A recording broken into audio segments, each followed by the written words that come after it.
Everybody's working for the weekend, right? It's a Friday. It's glorious outside. Finally starting to get a little bit of cool in the air, meaning that autumn is here. And if it's a Friday and you're working for the weekend, the question and the big spotlight amongst anybody in Indianapolis, there is one person that we are most curious if, in fact, today they're working for the weekend. There is one person that it is most enigmatic whether or not the work they do today is, in fact, working for the weekend. Or if we are again going to see them go into work and then have the weekend off. We will get to that and try to analyze it over the course of the next hour or so and let you know who I'm talking about as we unpack this show on a Friday as the Colts get set for the Arizona Cardinals, Lucas Oil Stadium on Sunday. Obviously, in college football, a big one. A big one for Indiana taking on Oregon at Autzen Stadium in Eugene. That is a top 10, top 7 matchup, I guess, if you will. We will get into that aplenty over the course of today. Actually, the Pacers still are, I think, a topic of discussion, even though you've had one preseason game. I did talk to somebody earlier today, and it's not, I want to be clear here, it's not something of major, major concern. But the injury to T.J. McConnell, I think, is one that can be a little bit more nagging than they initially thought, and I think there might be some worry that it could be the kind of thing just based on age and his energy level that could start to recur. You know, like I've always said, and I know T.J. McConnell, it's not like he's 40 years old, but when your car makes a strange knocking noise at 125,000 miles, the mechanic looks at it differently than if it makes a strange knocking noise at 20,000 miles. And again, I'm not saying T.J. McConnell is an overly old guy, but some of the injuries that are popping up now are those that you wonder if they're not going to be recurring. And I think there is an element of that. Concern is the wrong word, but they are closely monitoring that with T.J. McConnell. Last night, I was sitting there and I was thinking to myself, and I didn't sleep a lot last night, so I had a brain dropping at it was around 3:48 this morning. I was staring at the ceiling, and this hit me. And I thought, our fantasy football league, the Chicago's Pizza Fantasy Football League, which, strangely enough, is being led by Nate from Chicago's Pizza. The best team in the league in terms of points, I think, is Eddie's team. And the name of your team, Eddie, is? Tyrone's Lifting Buddy. Because you went through weight conditioning with Tyrone Tracy, right? Yeah, for a couple of years, yes. I got news for you. Okay. It's a pretty cool name because I understand it, I appreciate it, I respect it. It's pretty neat, and it's, not many people can say that they were a classmate, teammate, whatever you'd like to say, of an NFL player, right? Oh, yeah. And I think he is a promising player that's represented this city, your high school, Decatur Central, Purdue, all of it very, very well. And last night I was watching and I thought to myself, it's going to be tough for him to get the same number of reps. Oh, yeah. He is with the New York Giants. Last night in Philly, the Giants, and I don't know that this means it's forever, but the Giants last night, you get this. I think sometimes in the NFL, and it takes me to Indianapolis here.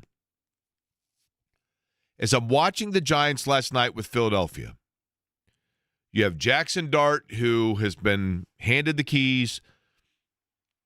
You have Tyrone Tracy out, and Cam Scatterbo is in, who was a dynamic running back at Arizona State. I'm not going to say he single-handedly lifted Arizona State into the college football playoff, but he kind of single-handedly lifted Arizona State into the college football playoff.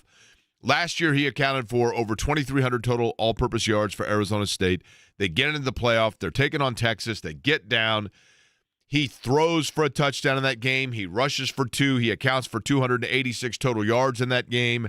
And he's the 8th back selected in the NFL draft. 4th round, I think. 105th pick, something like that. And so you wondered, okay, that was a feel-good story that felt good in the moment. And then Russell Wilson gets out to a slow start for the Giants. They hand it over to Jackson Dart. They put in they put in Scatterboo because Tyrone Tracy is hurt. And here they are leading and salting the game away and getting 8 to 10 yards per rush with Scatterboo and throwing it out of the backfield and everything else to upset the Philadelphia Eagles. Now, Jake, this is a Sports Talk radio show on 93.5 and 107.5 The Fan in Indianapolis. Why are you telling me about the Giants and the Eagles? Understood. And as I've often said, the NFC East, 90% of their games anyway are just, right? But it's somewhat relevant to Indianapolis for this reason. We have always seen these out of nowhere, flash in the pan is the wrong word, but these instant plug-and-play situations in sports where all of a sudden some player hits the scene and it's like, oh my gosh, print the T-shirts now. Everybody and their brother is going out and picking this player up on fantasy football. How did we not know this? Everything that every time his number's called, it works. You see it in a variety of sports. Whether it's Levon Hernandez in the postseason for the Marlins or Jeremy Lin in the regular season for the Knicks and then later I think Houston. And, you know, these moments that become these cultural phenoms of, wow, how did everyone sleep on this? And then ultimately, after a little bit, you go, okay, now I kind of see why, like, things have kind of calmed down. Who was the guy a couple of years ago, Eddie, for the Giants? Was it Tommy DeVito? Was that his name? Yep, Tommy Cutlets.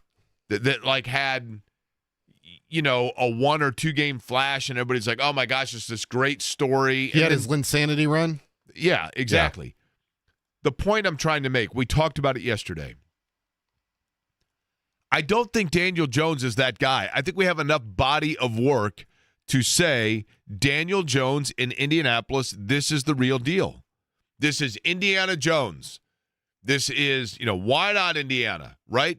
And he is off to this. I don't think anybody expected this level of start. And you wonder then, okay, so is this like the Jackson Dart situation? Is this Cam Scatterboo where this is a fun, exciting story to get captivated by, but as soon as it starts to get exposed a little bit, the doubters and everything that comes out of the woodwork to line up to shut this thing down, we're going to go, yeah, okay, we bought into that too early. I don't think that's the case. I don't. And yesterday, people got on me a little bit because I was saying with Daniel Jones, you wonder if the Colts still feel like they have to see more to know that this is the long-term answer, or do we now know this is, in fact, the long-term answer? And I think it is. I do. But this week is another week to find out exactly that. Now, one of the storylines that we will watch as well is who they are facing, a guy that's not a flash in the pan, but I think a pretty good player in Kyler Murray. But that foot injury, Eddie, continues to be one that it's looking more and more like, dare I say it, flash in the pan guy. Jacoby Brissett might be the starting quarterback for Arizona this weekend, right? Does he get a tribute video? Boy, that's a great question. It'd be his first start in Lucas Oil Stadium since he left the Colts. Is it really? Mm-hmm. I mean, does he get a tribute video? No. How long was he here? 3 years? 4 years? He was the starter for what, one full season? How many starts? So. How many career starts did Jacoby Brissett make as an Indianapolis Colt? What's the over-under on what you're going to guess here? He was with the Colts for 4 seasons. Okay. Total number of starts. What's your over-under? Put it right now. Before you look it up, what's your guess? Total number of starts for Jacoby Brissett as an Indianapolis Colt? 20. I was going to say 19. Okay, I'll go 18 and a half. You can't do a half. That's not you either start or you don't. Well, you either score a point or you don't. Well, there's no half. Nobody scores a half point, but why? So then why, like when you say what's a guy going to score tonight, why is it 18 and a half? Because then Vegas makes money. Why is a point spread at 18 and a half? That's what I'm how saying. Vegas makes money. You're not making money here. Well, if we're wagering on this, we're saying, gosh, Jake just made is it 18 or 19? That's a tough one. I'll put it 18 and a half. What's the number? 30. That he started? Yeah.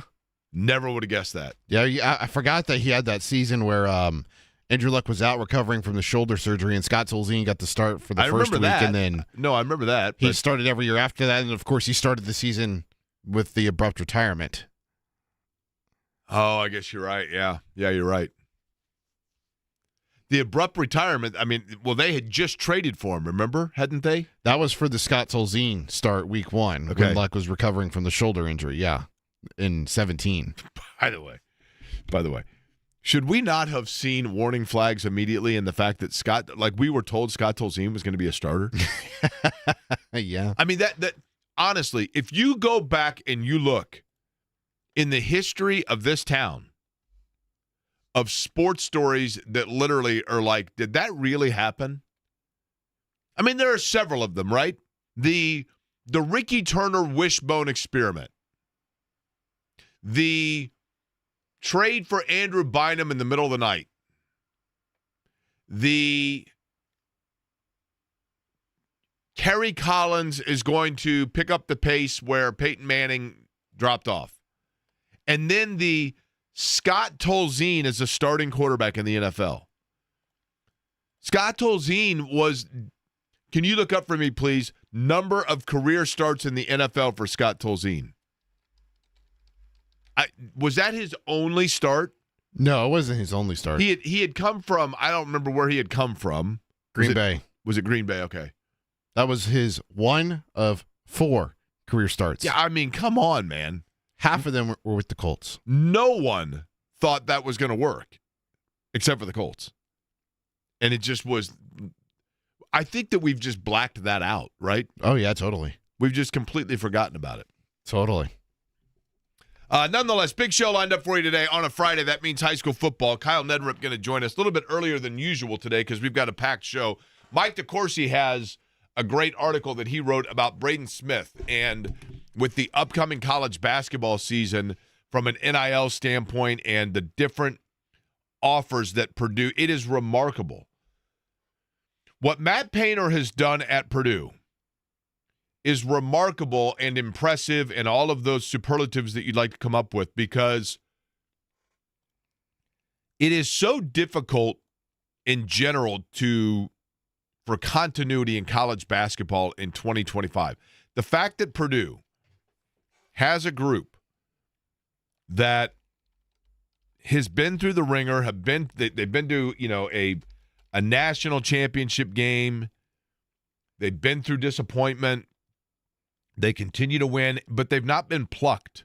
The second that, for a lot of programs, if you get to the national championship game, you fall short, then you have people that are coming in like out of the woodwork, theoretically, to come and pluck away your players. It's no different than when you win the Super Bowl.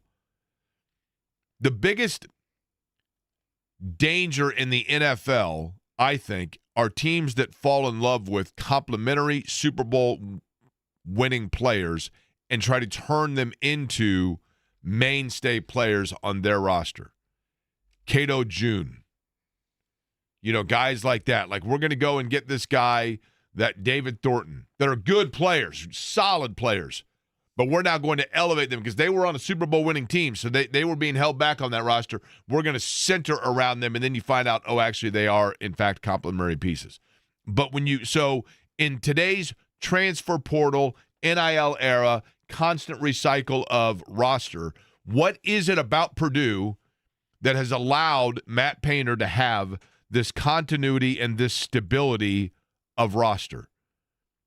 Because with all due respect, and I love Mackey Arena, and I love Purdue, and I love the state of Indiana, but if you are a basketball player playing in Mackey Arena in West Lafayette where it's 25 degrees for the vast majority of your basketball season, and you have an opportunity all of a sudden, and you're disappointed, you get to the championship game, your team falls short, and then all of a sudden a Florida or a Texas or a UCLA or somewhere where it's 72 degrees and they got big boosters and big pockets, they come along and they go, for $800,000, we want you to come play here. Come compete in the SEC. Come compete for a Final Four.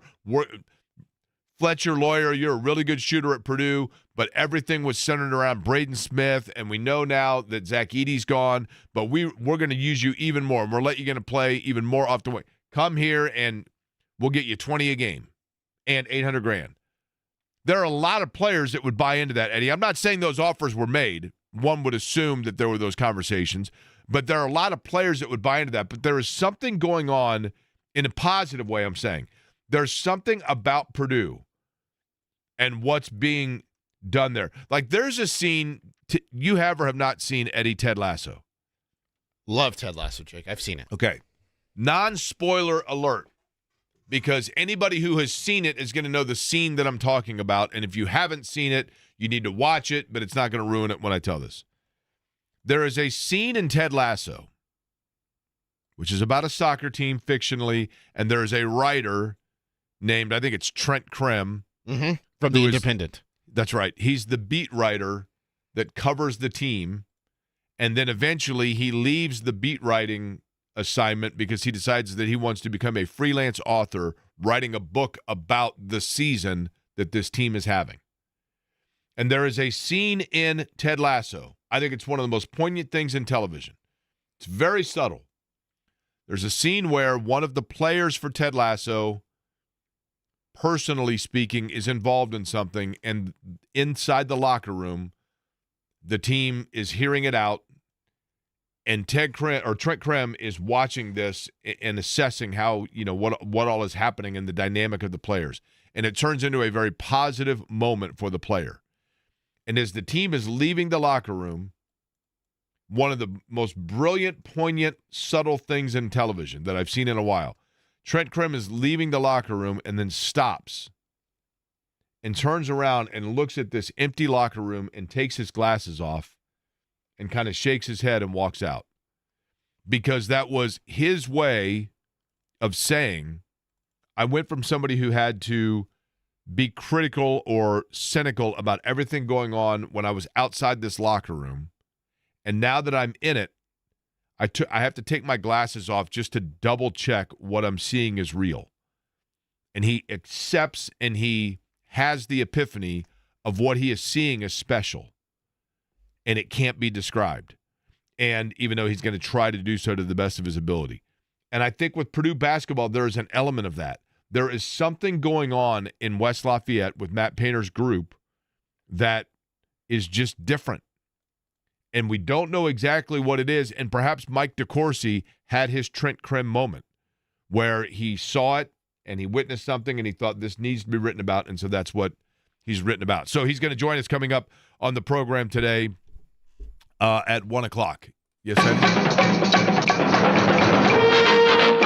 breaking news from Eddie Garrison here in the program. After missing the last 2 days of practice, Kyler Murray is out at practice today for Arizona. Okay. You used the word out there accentuated. He is on the practice field. Practicing. Alec Pierce practicing for a third consecutive day as well. Alec Pierce, of course, in the concussion protocol. This was the point a week ago where we then found out that he was being removed from the field, right? Because did he practice Friday last week? So he practiced, I believe it was Wednesday last week, and he said he woke up Thursday not feeling well. So he didn't practice Thursday or Friday last week. I could have that backwards. I may be selling him short today, but yeah, he's at least this week.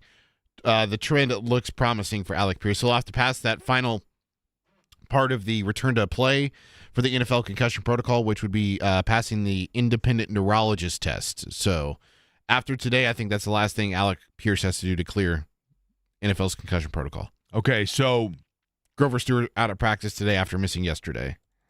Tyquan Lewis also back out, right? He's going through he had an illness. Yes. And I believe he has returned to the practice field.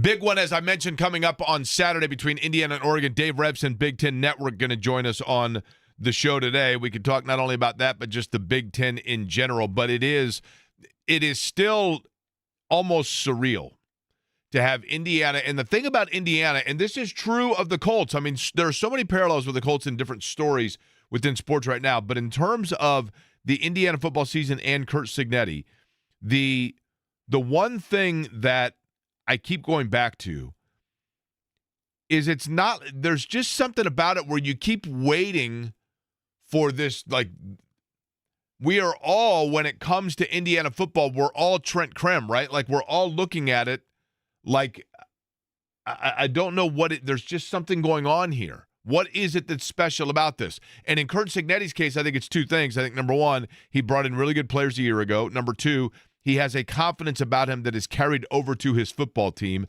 But number three, they just don't make mistakes. And more often than not, they don't. Now, last year in the Ohio State game, made some mistakes, right? Seemed to learn from that.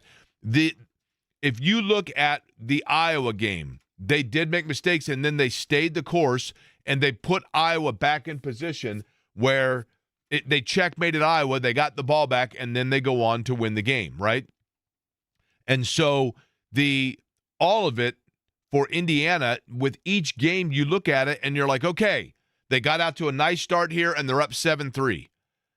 And then you come back, and you're like, okay, now this is good. They were up 7-3, and now they're up 10-3.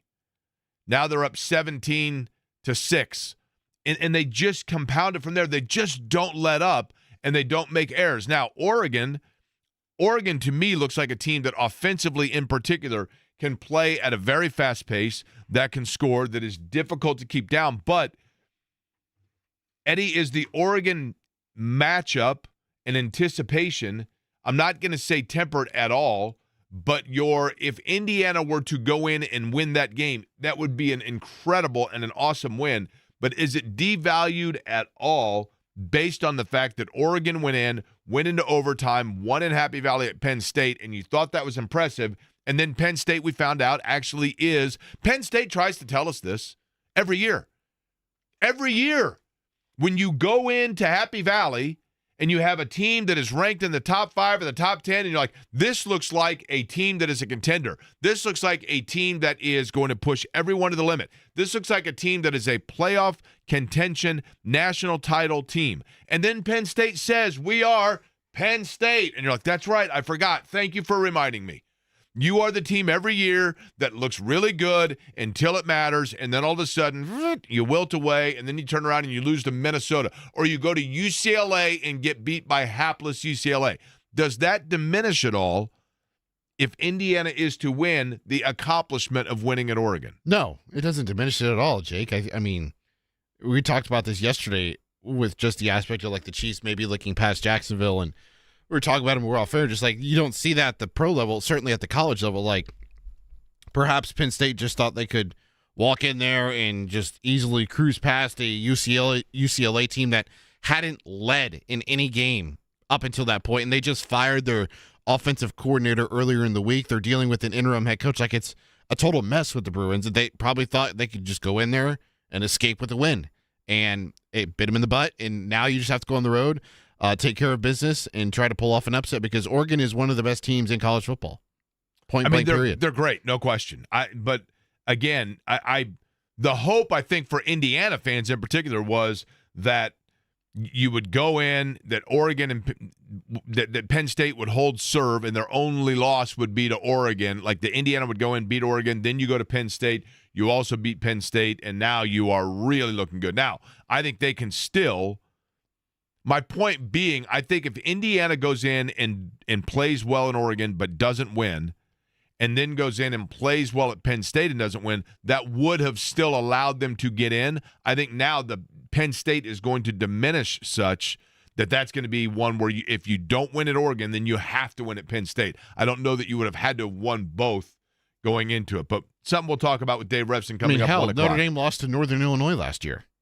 Understood, but then they ran the table. But then they ran the table all the way through. I know, but I'm saying you're comparing. Like when you compare it in that regard, it's like, well, Notre Dame had the worst loss in college football playoff history. They had one of the worst losses in all of college football last year, and they still made the playoff. Understood, but it was also when they lost, and then what they did since then, right? That's how they.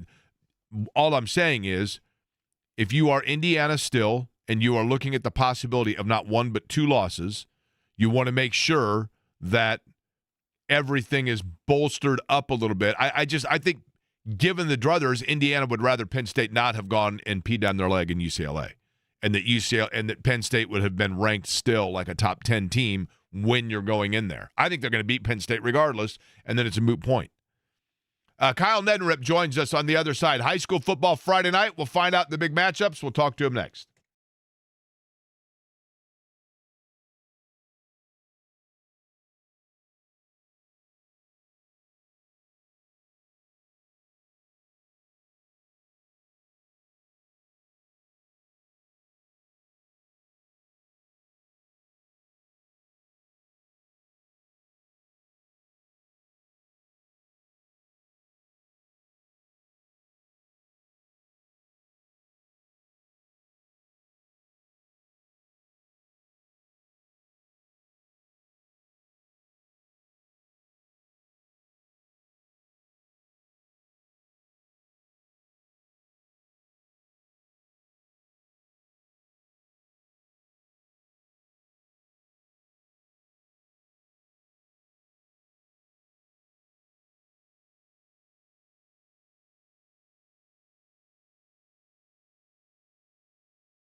High school football, man, it is hard to believe. You just heard Terry Stacy talking about it. We finally are starting to get some of that autumn air, and the high school football season, I'm telling you, every year once it kicks off, it just flies past, and you start getting a real feel for who are the pretenders, who are the contenders. Kyle Neddenrip joins us now from the Indianapolis Star. Of course, he covers all of the high school sports for them and joins us to preview what he is going to be getting into tonight. Kyle, the big game tonight you have your eye on would be which?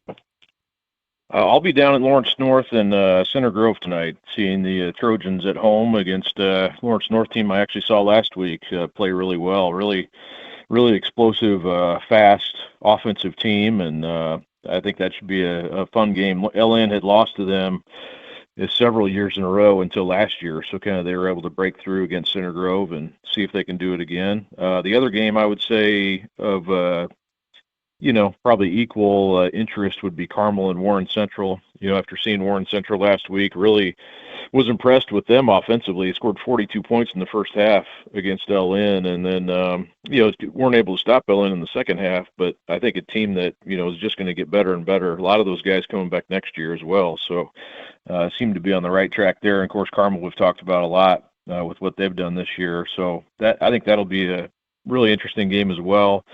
Some of the others I would say probably Whiteland and Plainfield I think will be a good one. Let's see, Chittard at Tri-West, both those teams 6-1. Fishers and Westfield, both those teams 5-2. So there's several that of definitely intrigue tonight in Week 8. When you, Kyle, look at a week, and I think it was a week ago, right, when Center Grove was with Cathedral. Was that last Friday? Yeah, that was last Friday. That obviously, did we learn more in that game about, and Cathedral, we've talked about this, each year Cathedral will drop a few early because they really test themselves, and then they seem to kind of right the ship and go through. Did we learn more last week about Cathedral or Center Grove? Well, probably Cathedral, I would say, just because, they were defensively, they always seem to play better as the year goes along. Center Grove is dealing with a lot of injuries, unfortunately, and it's not all, but a lot of them at the same position at running back. Ricky Lang again, he was a sophomore who'd been playing really well. He went out last week, so it's been kind of a rotating door at running back for Center Grove, and that's not to say Cathedral didn't play really well. They did. I think they're going to be a handful. I can't wait to see what the sectional draw is going to come out, and we'll find out when Cathedral could potentially play New Pal. That'll be one of the more interesting things Sunday when the draw comes out. But yeah, I mean Center Grove I think is still going to be fine. They just statistically actually played pretty well Friday, but just could not. They made some mistakes, and they were down that game 18-0. At one point, so just hard to overcome. They had a lot of sacks, a lot of things that just come with negative against them, and a lot of that's because of Cathedral. But man, it's just been when you can't keep your rotating door of running backs healthy, and they lost Drake McClurg, who was their top receiver. So it's just been kind of a unfortunately kind of an injury plagued season at a lot of the same position. But I still think. They still have, some good players, obviously, on that offensive side of the ball. And defense, it's really veteran and good. So I think there's still going to be a big problem as the tournament moves forward. But honestly, watching that score the other night, I'm like, man, Cathedral, they may have something for New Pal, and we'll see. I mean, that'll be, I think, the game of the year in 5A when that game does happen. And, but yeah, I think to me that said a lot about Cathedral to win that game. Who's the biggest surprise of the year? From a standpoint of what they did last year, probably Carmel. Carmel's legit, aren't they? Yeah, I mean, I put this in my Monday column, but I'm not sure. In all credit to Brownsburg, who's number one defending champ, they've done nothing to lose that spot, but. I mean, the Carmel-Brownsburg game, I don't know who you'd pick. I mean, I think they're that good, and that could end up being the state championship game. But, who knows? We're a long way from that point. But just to do what they've done this year, and if they close out and, win these next 2 weeks and finish 8-1, they still have Warren tonight, like I said, and Lawrence Central, who's kind of a sleeper good team next week.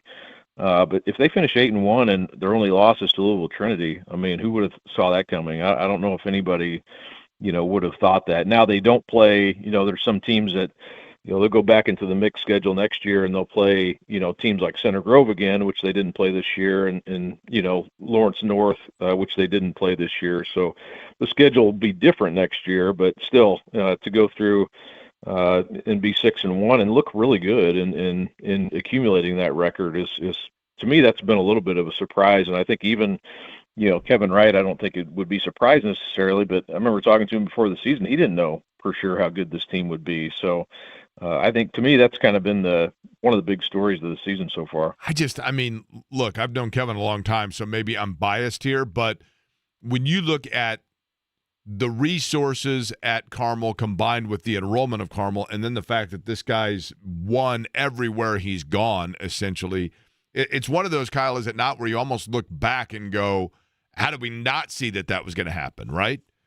Yeah, for sure. And I feel kind of, even calling Carmel a surprise sounds stupid on the surface, but and I definitely thought he would get it going there. And looking at what they, the talent that they had coming back, it did look promising. But I'd be lying if I said I expected this. And even the first couple of weeks of the season when they played Fishers and Westfield, those are really good teams that they handled easily. Both those teams are ranked in the top 10 and have gone on to have really good seasons. And I think Westfield, when they, if those teams play again, I think that game will be closer. I really like the job Josh Miracle does there at Westfield, and I think they're a team that's kind of trending in the right direction since that loss. So, we'll see if in the rematch, I think it'll be a better game. But yeah, I mean, to the extent of,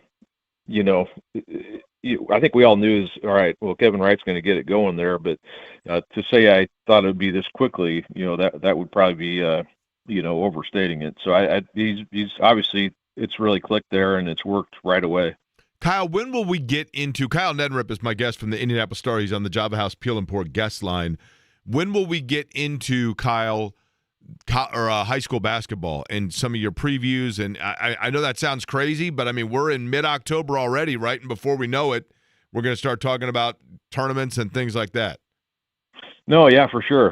We'll have actually was getting our photo shoots set just yesterday. So getting all that lined up for the next, that'll be in a couple of weeks. And then, we'll get right into it basically once November hits. I can't remember the exact actual practice dates, but that's probably about 3 weeks, a little more than 3 weeks out. So yeah, it's not far away. November is a crazy month where the crossover of football and basketball can drive you crazy, basically up through Thanksgiving weekend. But yeah, it'll be we'll have a lot of coverage coming, and I look forward to it every year. I kind of there's always these football stories I want to make sure I get to as well. So it's a little bit of a juggling act, but yeah, it's coming right around the corner for sure. And by early October, it's definitely something that's on my radar, trying to get things planned and lined up for our season. You had your article, which was awesome, on just like some of the lost and the old and the historic gems of Indiana. In that same capacity, give me your best 2 to 3. Maybe not even by size and volume and like fandom, tailgate, etc., but maybe just neighborhood or whatever it might be. Give me your 2 to 3 best high school football experiences in Central Indiana. Experience as far as stadiums go? All of it, yeah. All things considered. So Friday Night Lights, it calls you up and they say, "Look, we're doing a documentary on high school football in Indiana." And we want one that just shows a big stadium aerial, and then we want another one that just shows great atmosphere and neighborhood loyalty, etc. Yeah, man, that's a great question. I would say, man, I've been to some good ones. One of my favorite experiences, and they don't play games there anymore, it was at Arlington when, and this is probably not a great memory for Center Grove people who thought the game should have been played elsewhere, but I think it was 2020 or 21 when they played that Mud Bowl game, and the field was just complete mess. And the tailgate, the tailgating Cathedral was doing, and Center Grove people, it just felt like such a huge game. And I think even I don't know if this is right or not, but there might have been a Sunday night. Sunday night they show those games on NBC, and I don't know if that was the game that they showed, but I remember them showing one of those games Cathedral played. But that's one that always, and unfortunately, Arlington's not hosting games anymore there, and it wasn't even necessarily the place it was, but just the mud situation and the two teams playing against each other made that one super memorable. And I cover a lot of larger school games, so you may not have the small town atmosphere, but I always think Center Grove does a great job. I mean, that always feels like a big time atmosphere. Brownsburg now, I would say, having been there one game this year was, that feels like a big time.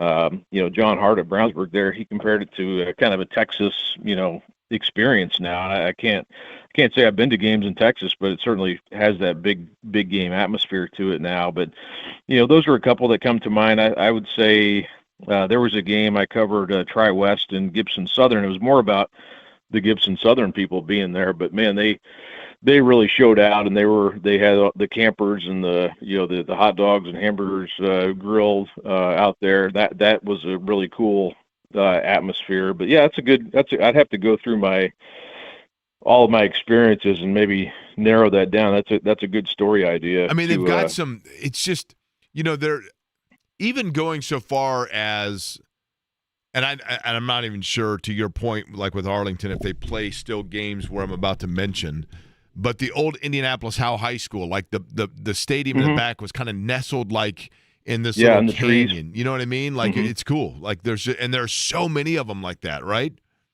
Yeah, definitely. Yeah, that's a good one. I've covered games at Howe. It's in the city, but then it feels like you're in a little town there when it's you're kind of back in the trees. There are a lot. I mean, I'd have to kind of go through and think about it. I did cover a game up at Knox one time. That was kind of a different, definitely different atmosphere. The small town ones are cool. I mean, I've covered a lot of those too, but sometimes those are the best. New Pal has a really, they have a good, when it's playoff time and they're hosting, feels like a really big time atmosphere. The different thing about football is the actual stadiums a lot of times aren't as unique as you might see in basketball, but the overall experience can be certainly very memorable. It's usually like whatever's around this, it's usually just a couple of bleachers, right? But it's whatever's around the stadium that makes it cool. Tonight, by the way, the other school that we always mention, Crystal House, will be taking on Purdue Inglewood. That is a 7:00 start as well. Kyle, tell me again which game you will be in attendance. I'll be down at Center Grove tonight for Lawrence North. It should be two top 10 teams, and should be a really good game. Pat Mallory used to coach for Eric Moore at Center Grove, so those guys are really close, and it should be a fun game. All right, we will look forward to it, and we will see all of the coverage, of course, in the Indianapolis Star. Pleasure as always, Kyle. You bet. Thanks, Jake. Kyle Neddenriep joining us on the Java House Peel and Pour guest line. We come back, we'll get you back up to speed on who's in and who's out for the Colts and the Cardinals. And Mike DeCourcy joins us just 15 from now.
By the way, I do feel compelled to tell everybody this.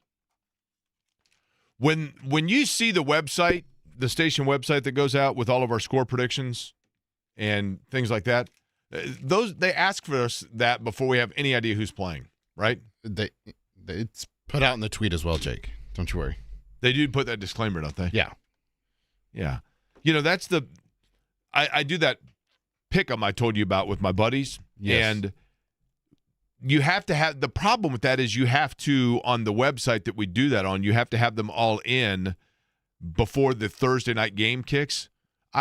I mean, there are like 70% of the games on Sunday. You're like, I have no idea who's starting for half of these teams, right? Kind of like Baltimore. I mean, you got Lamar Jackson and like a half a dozen other players out. And that is a huge difference within those games. You just heard Kansas. We have tickets to give away for Kansas. Let's get you real quick caught up on the Colts and the Cardinals. Kyler Murray, if you are just joining us on the program, Kyle Murray is practicing now for the Arizona Cardinals. He has not practiced this week. He's got a boo-boo on his foot, but he is practicing today. One would assume that may mean that he is available for Arizona on Sunday. If he is not able to go, it will be Jacoby Brissett who will be making Gannon said, the start. Jake, that they'll evaluate Kyler Murray and see how he feels today, and then after the flight tomorrow to Indianapolis, and that will ultimately decide if he can suit up or not against the Colts Sunday. As for the Colts, Alec Pierce is practicing, and he is, I guess you would say, trending in the right direction to come out of concussion protocol. But that is one that still they will assess after the practice. Grover Stewart back on the practice field. He has a bicep injury. Tyquan Lewis did not practice yesterday due to an illness, but he and Braden Smith, both who did not practice, I think, are expected to be able to go this weekend. Now, let's get back to the Kansas tickets, Eddie. This is taking place when? Tonight. How about that? Tonight. Okay, so tonight. Now, at the Everwise Amphitheater. So give me the protocol in terms of how one picks up said tickets and how one wins said tickets. Well, they have to call in to the station first, 317-239-1070, and then we'll determine how we want to give away said tickets. These tickets will be emailed to you, so you have to be on the lookout, checking your email, specifically the spam. And I'm not talking about the can of food either. I do like the spam can of food, as we talked about earlier this week. It's been a long time since I've had spam, right? There's your dinner idea for whenever Shannon leaves you. She's in Denver right now. By the way, tell me if I should be offended by this. You ready? Okay. You let me know if I should be offended by this. So Shannon is already in Denver. It's her hometown. We're going to see McCartney tomorrow night. And my flight lands tonight at 10 o'clock Denver time. And Shannon said, do you mind if you get an Uber? Like, wait, what? She has two brothers, two nephews, whatever, that live there. And, like, should I be offended by that? I get it. It's 10 o'clock at night, and the Denver airport is literally like 45 minutes from Denver. But I'm curious if I should be offended. I've been like, I'm a professional airport picker-upper, right? What do you think, Eddie? Should I be it's professional Uber? Yes. So then it's like, oh, by the way, like I'm gonna just go ahead and get an Uber. I'll pay for it. What? Am I off base here, or is that like the way we are in 2025? I guess that's the way we are in 2025. You want to do one of our favorite, or oh my goodness, Jake, I almost said our favorite. It's not our favorite. It's the kids. They love this game. We've done a lot of research on Get to Know Your Listener, and kids do, in fact, love it. I believe it's Rod. Is that correct? Rod at 239-1070 for a little Get to Know Your Listener. How are you, Rod? Rod apparently didn't like us. Wow. Rod is apparently like Shannon picking me up at the airport. Nowhere to be found, right? Should I be offended by that? She's with her family, right? She's with you all the time. Yeah, but it's 10 o'clock at night. Like, what are they doing at 10? I mean, she's like, we're going to dinner. I'm like, okay, at 7. What? Are you landing 10 o'clock Denver time? So yes. Mountain time? Oh, yes. Okay. Midnight our time. Yeah. I'm like, I don't want to get an Uber. You know, I thought it'd be fun to have her pick me up and show me around. Do we have a winner, Jake? 239-1070 is the telephone number. If you would like to see Kansas, this is for tonight. Do we just want to do this blindly? This show. This is taking place where, Eddie? Everwise Amphitheater. Everwise Amphitheater downtown. It is going to be a perfect night. A perfect night. Downtown, the weather's going to be great. That venue, especially since they have renovated it and upgraded it, is fantastic. And it will be an awesome show, but for tonight. So you've got to be able to be available for the show tonight. 239-1070 is the telephone number. We are doing what number callers on this? I was just going to take those two that we got on hold right now. I don't know their names yet. Okay. But we have 2 pairs to give away. Those only 2 people Is that it call 2 pairs or 2 pairs? 2 pairs. Mike One pair, 2 DeCourcy pairs. is with the Sporting News. He has an interesting article about Purdue basketball, Braden Smith, Matt Painter, and the key to success. We will talk with him, maybe even ask him about his Steelers, and we will get the rest of you set up for Kansas next.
Kenny Moore is out for Sunday. So no Kenny Moore for the Colts as that attrition continues within their defensive backfield. That is the one thing that has been consistent for the Colts so far, among others, in this season, is the fact that they have just been hit with injuries in that area of their roster. Speaking of consistency, it is that and more that has carried Purdue basketball for the better part of the Matt Painter tenure. Mike DeCourcy is, of course, a friend of the show, joins us now on the Java House Peel and Pour guest line. He has an article on the Sporting News. Purdue's Braden Smith can become the all-time NCAA assist champion, but he wants a different NCAA title. Mike, it is a really good piece about Braden Smith, and I wanted to bring you on to discuss this, and you can certainly tell me that I'm wrong here. I think, and I don't know how long it sustains, but what Purdue has been able to do in terms of keeping continuity and chemistry from one year to the next of roster, for the most part, in the transfer NIL era is truly, I think, almost special. Now, am I overstating that? No, I don't think at all. I think that what's interesting is that Matt talked about this yesterday in his address at Big Ten Media Day. And he talked about how there is a common narrative, I guess you'd call it. For me, narrative now has been defined as something that a lot of people believe that isn't really 100% true. And the narrative about Purdue is that they don't lose transfers on the way out, like that the door only swings one way. And he says that's not true. He says, but we don't lose starters. And I thought that was a really interesting concept. I mean, not far from then, from where he was sitting when he was talking about that, Chad Baker-Mazara was sitting over there representing USC, and he was in the Final Four a year ago with Auburn. That wouldn't happen at Purdue. Hasn't happened. I mean, they did lose players off of last season's team, and probably understandably so. They had a couple of very capable, promising players that just couldn't get the run that they thought they were capable of, that they might have been capable of. And if you look at in last year's situation, I mean, you saw Miles Colvin averaged 18 minutes a game. Cam Heide averaged 20. And the limitation on their time wasn't totally on them. It wasn't totally on Matt. It just the way this lineup worked best. Those guys didn't quite fit in. Neither of them took a huge step forward to either take down Fletcher Lawyer or perhaps at least shove their way onto the same court. And so they went off searching for more playing time. But that this team now, even with the loss of two very capable, promising wings, looks demonstrably better entering the 26th season.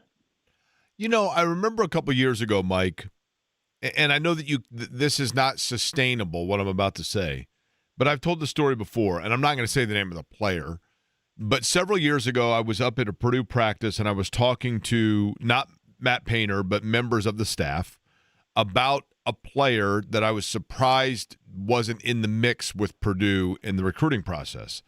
And they said, well, Paint was pretty clear about the fact that he felt that was a kid that would have been a handout kid, this was pre-NIL, right? So, right. But just a player that was a little too individualized of need. And I was impressed by that because sometimes talent is impossible to just bypass on if you don't believe that like the total mold of character is there of what you need.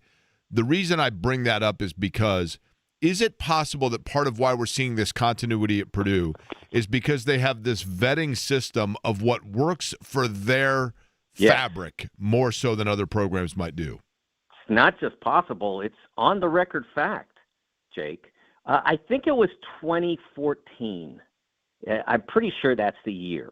Again, back to Big Ten Media Days when they did them a little differently, and every coach would come into the room in the morning and give his 15 minutes or so, and then take questions, whatever it was.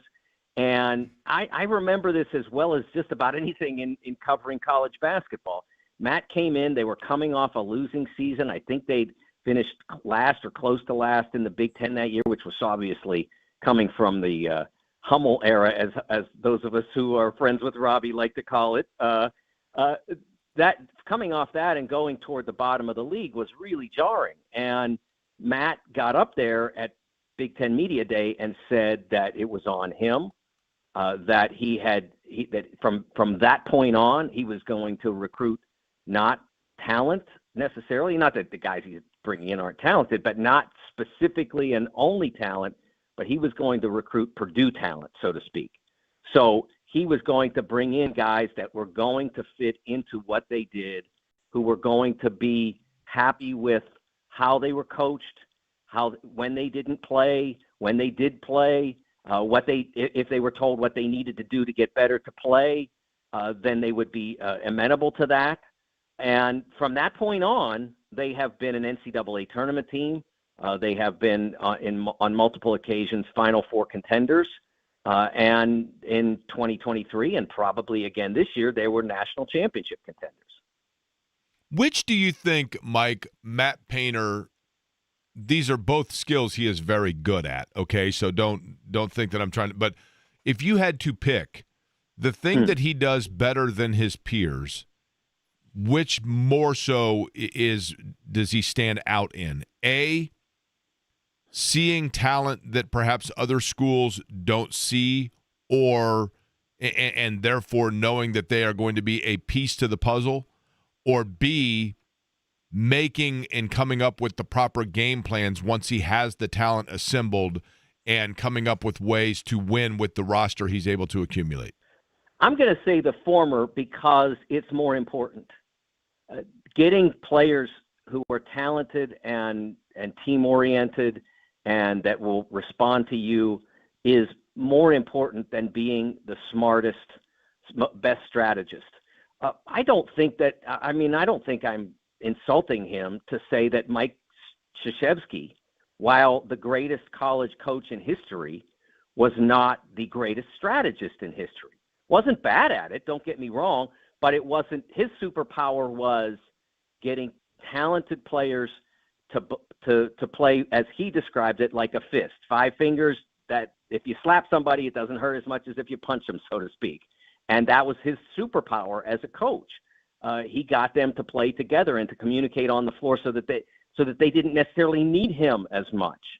And so you have Bobby Hurley and Grant Hill out there. As long as they're doing what they've been coached to do, you don't got to call a lot of plays. And the great example of that, I looked back at this story when I was working on the Braden article because I spoke to Bobby Hurley. Was right there in Indianapolis, the 3-pointer he made with 2 and change left against UNLV when his team was down 5 and looked like they might be out of it. Now they're down 2 because he made the decision on his own to take it. He didn't need Mike. He knew what he'd learned from his dad. He knew what he'd learned from Mike, and he saw a defensive change, and he said, "There's an opening here for me to take a shot. I'm going to shoot it and make it," and he did. And they ended up winning that game in one of the great Final Four upsets ever. So that's really the more important element of it. He is an excellent strategist, Matt. He is really good at finding offenses that work for the players that he has. But the most important thing is getting really good players to execute those strategies. Mike DeCourcy is our guest. Of course, he is on the Java House Peel and Pork guestline, sportingnews.com, where you can read his work. Mike, it seems like, college basketball is college football, like I love. As a matter of fact, I'm not certain that I don't now love college football even more so or as much as the NFL. It's not a slight on the NFL. I mean, I just really love college football. And college basketball I've always loved. And then when people started talking about tournament expansion, and there was always questions, with the portal and in free agency, if you will, I think there were people that thought it was doomsday and college basketball was done as we know it. Where do we stand, once the dust settles on all of this? I'm really worried about what will happen if they expand the NCAA tournament. A lot of people, you're going to ruin the tournament. No, you're not. I mean, if you're one of those people, and there are a lot of them out there, If you say to somebody, would you prefer 68 or 72 or 76? I did a Twitter poll exactly that several months ago. The people who answer 68 often will then say, we really only need 64. Those people will always turn on the tournament at noon on Thursday. They will not ever watch whatever you put, unless it's their team. Indiana on some occasions has been in those games, Carolina last year. Unless it's their team, they're not turning on the television on Tuesday or Wednesday. They're turning it on when the 64 goes up. So you're not going to damage the tournament. What you're going to damage is the college basketball regular season, which a large part of the media, very loud voices in the media that have huge platforms, already tell you it doesn't matter. Oh, it's a one-month sport. You hear it all the time. Not in Indiana very often, unless you're turning on somebody national. But that's what they say. And if you go to putting 76 teams in the field, then we start to take the boat toward them being right. And I don't want that. I love the college basketball regular season. It's entertaining. It's invigorating. And there is great suspense. Think about, especially the people who are listening to me now, think about what it was like in the last 2 weeks of last season when Ohio State, Nebraska, and Indiana all had a chance to get in and all happened to be playing in like a triangular thing. One played one played the other, then they played, and it all went around in a circle or a triangle or whatever, and it was really something. And that will be gone. Like that will be that sort of triangle will be contested among teams that aren't very good at all. I mean, at all. There's always a bubble, but when you get that bubble to be teams that really aren't any good. I mean, Indiana was pretty good last year, just not good enough. Nebraska, same. Ohio State, same. They all had deficiencies. They almost got there. And they probably, you could make the case for any of them. Nebraska, not after they missed the Big Ten tournament, but you could make a case for Ohio State or Indiana that they could have been. But they probably didn't deserve it. And that's what we want. We want it's like, the way I describe it is like, should a B- average be a Dean's List student just to make everybody feel better? Well, my thing is this, Mike, and tell me if you agree with this. If the NCAA tournament wants to expand, to 72, 74, 76, whatever, okay, fine. But I would hope that in doing so, it is to allow the 28-3 College of Charleston that got upset in the first round of their conference tournament to still give them an at-large. If we're doing this in order to include more 17 and 16 Minnesotas, that doesn't do anything for me. That's what's going to happen. That's what's going to happen because I know the science of the bracket. I mean, I'm not saying I've perfected it, but I've been doing this for Fox Sports now for 6 years. We only had a tournament in 5 of them, but for 6 years. And some of my brackets have scored very high. So I have a good idea of what is next. And I'm not saying that there aren't a team or here or there that will be able to get in that wouldn't have under the old formula. But if you really I was at Atlantic 10 Media Day. They had it here in Pittsburgh. It's the 50th anniversary of the Atlantic 10, 50th anniversary season. So this is where the league began. So they brought Media Day here. They're bringing the tournament here in March. And there's a lot of consternation there. But the problem that they have isn't that they're not being evaluated properly in the end. The problem that they have is that they're not able to schedule in the way that would be reasonable. Especially with the advent of this players era stuff in Vegas, and it's become even harder for them to get on a neutral floor in Maui or Bahamas or Charleston, South Carolina, or wherever with teams at the high major level. And so it becomes sort of exclusionary on that sense. But they're not going to get in now because they changed the formula at the end. It's just going to be more teams from the Big Ten, SEC, ACC, Big 12. And, I mean, even Tony Petitti said yesterday that the reason that the league supports it, the Big Ten supports it, is that with the size of the league, there is concern about whether or not there are enough bids available for the expanded major conferences. Well, I mean, from that standpoint, you got 14 out of 16 in the SEC last year. If you're good enough, they're going to put you in. It's that simple. And the ACC hasn't been good enough. They talk a good game on media day in the ACC, but then they don't back it up in non-conference play. The SEC tore through non-conference play last year and got all the bids they deserved. If the Big Ten does that this year, and there's a good chance that's going to happen, they'll get all the bids they deserve. Mike, do we have any idea yet? Mike DeCourcy is my guest from Sporting News. You know, I know this. I know Indiana just played. Obviously, Darren DeVries took his guys down, played some exhibition games, and by all account, he is a very likable guy. I don't know a lot about him. I don't know much about their roster other than the fact also that it looks like they could start the year out with 4 guys coming off of injury. What do we know, or what do you feel about Indiana coming into this season? Well, first of all, Darren is he really built toward this.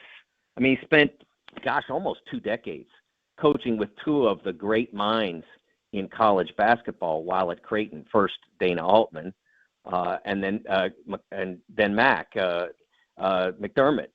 He coached under 2 of the best, and then he got his break at Drake, and he never didn't succeed. And then he went to West Virginia, and even with a very injured roster, including his son Tucker, who's now a Hoosier, they still were. They were the one team that last year had a legit claim to we really should have been in. There were marks against them, but they had a legit shot that they could have been in, let's say Carolina. But he has done a really good coaching job every chance he's had. And so I think that you have to feel like at Indiana you have somebody who understands the game at a high level. Now, he's going to have to get the recruiting back to where, say, it was under Arch, or maybe early under Mike Woodson. They had some really good recruiting circumstances. And then also you have to be shrewd in the transfer portal. I think he did a good job with some of the guys he brought in. Connor Enright, for instance, did a really nice job at DePaul last year. They actually won some games, some Big East games at DePaul. Connor was a part of that. So I think it's not going to be an immediate fix, but they will play good basketball under DeVries, and I think that in very short order, next year, the year after, you'll start to see the rewards for investing in the hire. I think he wants to embrace being the Indiana coach. I always wondered about Arch. I've known Arch for 20 years, 25 years, because we're both Pittsburgh people, and so I always wondered about whether that part of it, the public part of it, would work for him. And I convinced myself after his press conference, okay, it can work. And then the next couple of years, you could see that it really just wasn't for him. And I don't think it was ever for him, for Mike Woodson. He never connected with that. And I think Darren understands that you take on the Indiana job, you have to inhabit that part of it as well. If you think that you can just go hide in the gym and X and O all day, it's never going to work. And I liked what he said at his press conference in Chicago yesterday. He was very bright and engaging and answered every question and seemed to embrace the role. I'm not going to say he's John Calipari in that sense, but I think he understands it, and I think he can fulfill that part of it. I have zero doubt about fulfilling the basketball part of it, and then it's just a question of the recruiting part is the third element, and I suspect they'll find a way to do that. Even in times when Mike was not excelling, he still was able to bring in some talent.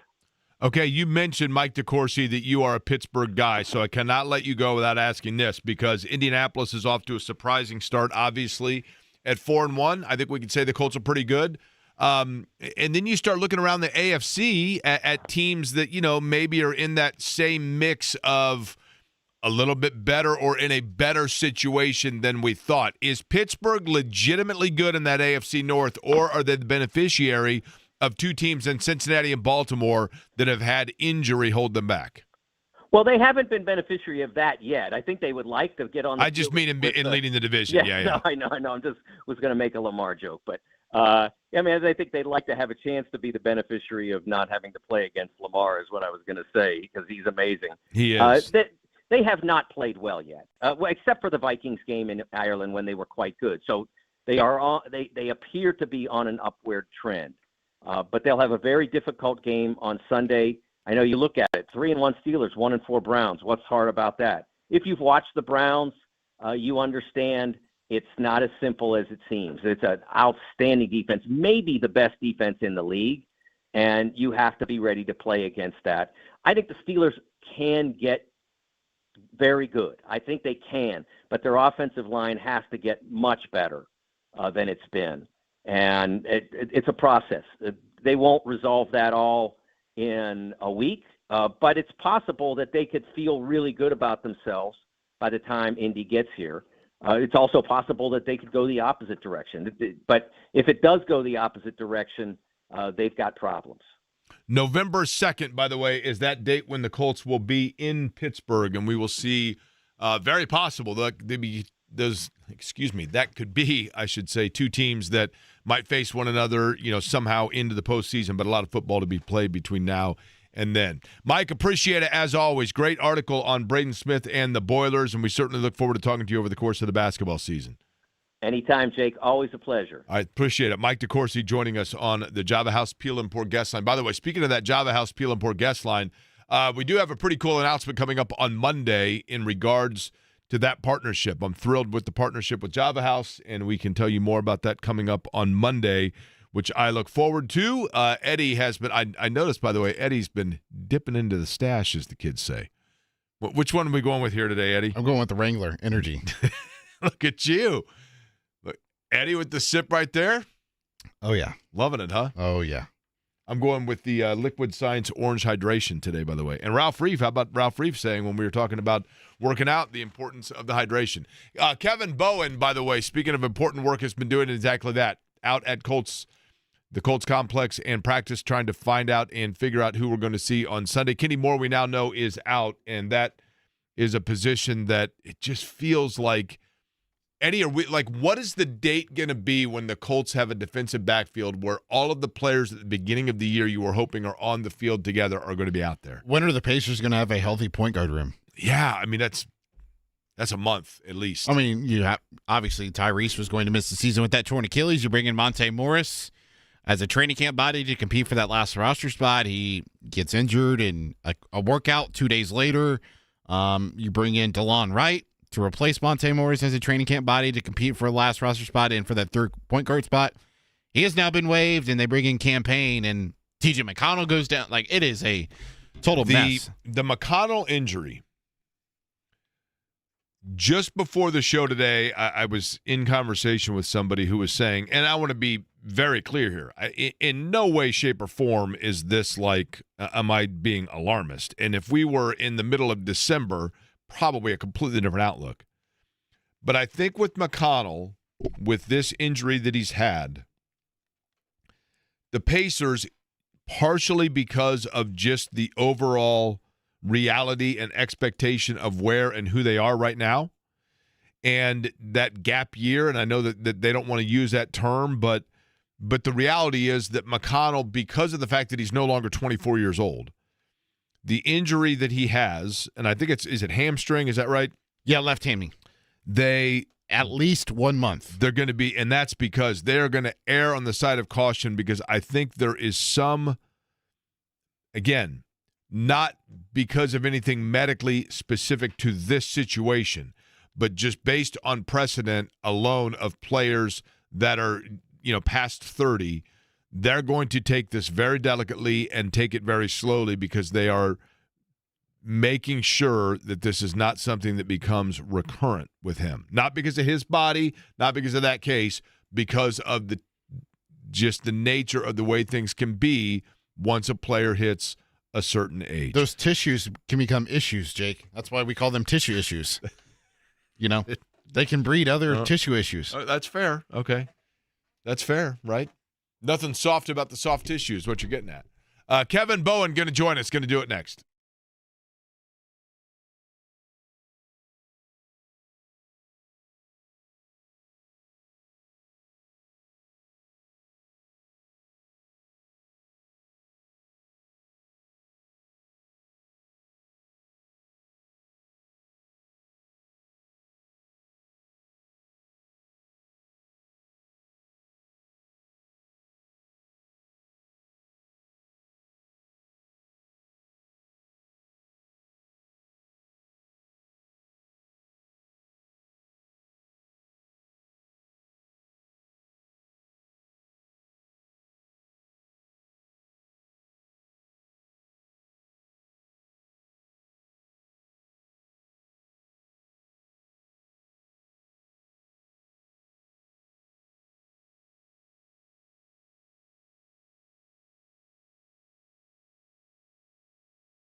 Halfway through the 1 o'clock hour in Indianapolis, for that matter, halfway through the 1 o'clock hour everywhere in the Eastern time zone. Jake Query along with Eddie Garrison. Colts Cardinals coming up Sunday. Kyler Murray practicing for Arizona. That's probably the biggest news going into this one. By the way, I'm curious for people of this, and I'll begin by saying I'm a huge fan and always will be of the Indianapolis Star. And I do feel bad because the Star, like a lot of different businesses, is victim to an ever-changing atmosphere and culture and, downsizing and corporate mergers and all of those things. So, and I know a lot of the people over there, and they're great. I mean, I have a lot of friends that work over there, and so I know, and I'm smart enough, and I've been around it enough to know that a lot of people, they are just simply victims of circumstance. But I'm curious if I'm the only one, because this may be a me problem. There are a lot of things that I think might be a me problem. One of them is, and I don't know when this came to be, and I'm just curious if anyone else has experienced this. In the last month or so, the IndyStar app on my phone online is like a completely different format, and basically 85% of the time I click on it, it either just doesn't load, it's blank, or headlines come up and I can't click on them and nothing happens. Is that a me thing? That's entirely possible a me thing, but if anybody else has noticed some ask sort the beer of ferry change, recipient. What's that? Text the beer ferry recipient and ask him. He may know. Yeah, I mean, honestly, and I don't know if they're doing something differently. Kevin, do you happen to use, Kevin Bowen joins us from the Fan Morning Show. He is on the Java House Peel and Pour guest line. Kevin, do you use the IndyStar app on your phone by chance? I'm pretty religious in terms of using just the web, like laptop. I'm trying to even look on my phone if I have the IndyStar app. I feel like I used to have it, and I thought it was kind of worthless, so I didn't really use it much. But, I mean, online, yeah, I really don't ever have any issues with it. Okay, because the app itself, like right now, there's a story, and I'm clicking on it, and, like, nothing's happening. You know what I mean? It's just, like, I don't know. Like, anytime that I go on it now, it just... Have you ever sounded older? What's that? Have you ever sounded older? No question. But no, when I go on it, now their website, and again, this might be a me thing or a my phone thing. All I ever see is a thing that just says trending, and it has like the list of 10 articles, and there's no like home page, that kind of thing. So I don't know. Maybe it's me. Maybe I've got, you know what it is, Kevin? I probably have the cookies. I think I have the cookies in my phone. Is that what it is? Should we get Mark Dykton as, third on the line here, and he can walk us through, you at 6:59 in the morning? It won't let me log in today. Why can't I print from over here? No, I'm telling you, PTSD for everybody. All right, so Me tell included. me what's that? Me included. Back in those days when we were yelling about that, I think Jacoby Brissett was a Colt. Are we going to see him starting on Sunday? Well, I think I just saw that Kyler Murray is practicing today. So, yeah, I guess this is going to go down to the wire. I don't know. I'm a little torn, like, what would be best for the Colts.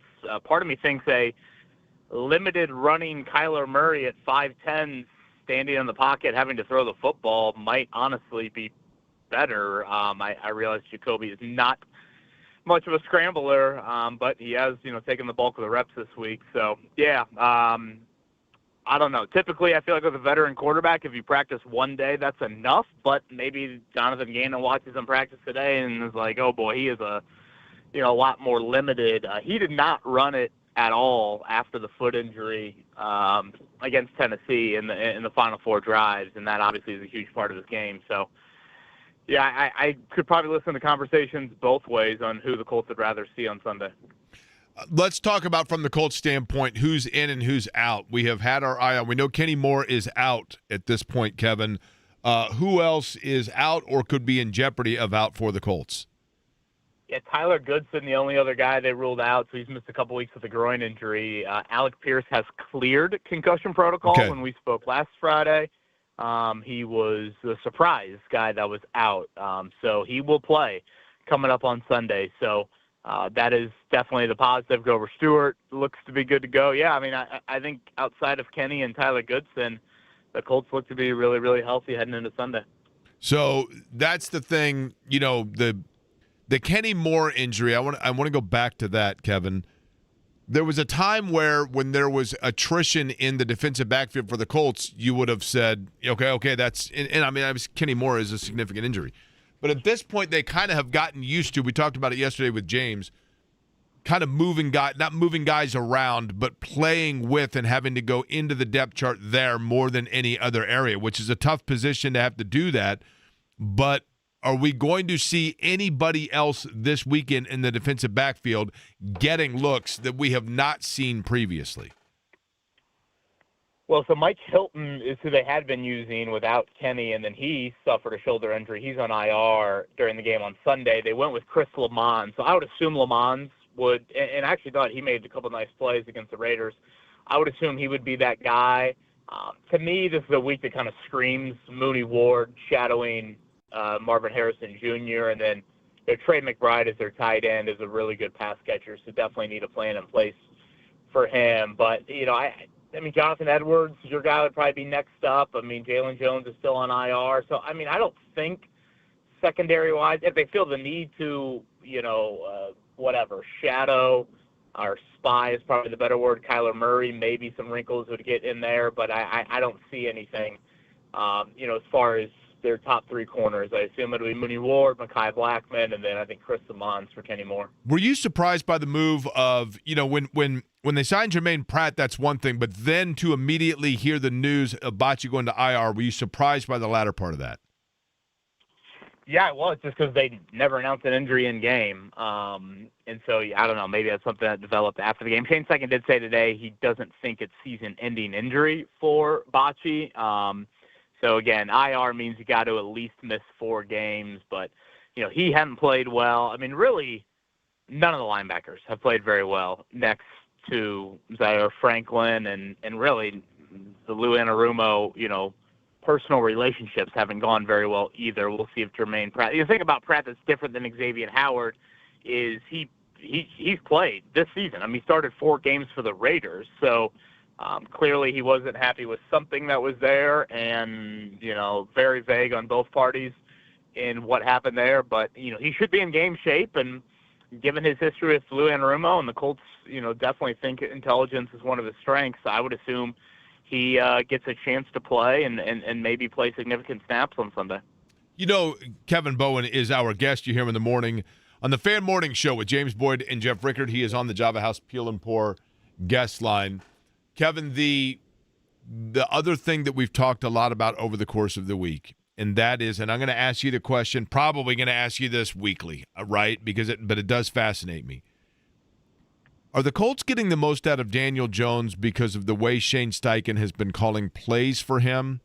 Or is Shane Steichen getting the most out of the plays that he can call because of the skill set of Daniel Jones?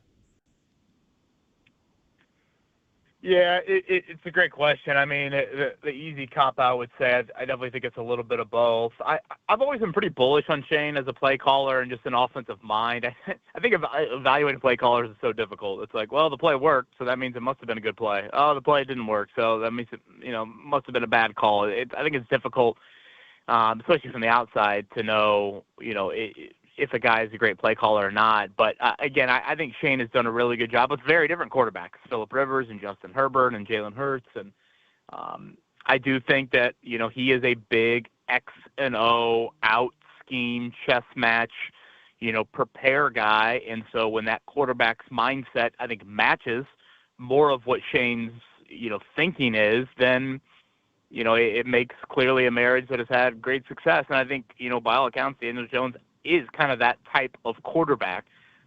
So I think Shane is, again, pretty bullish on what he's able to do Monday through Saturday and getting an offense ready.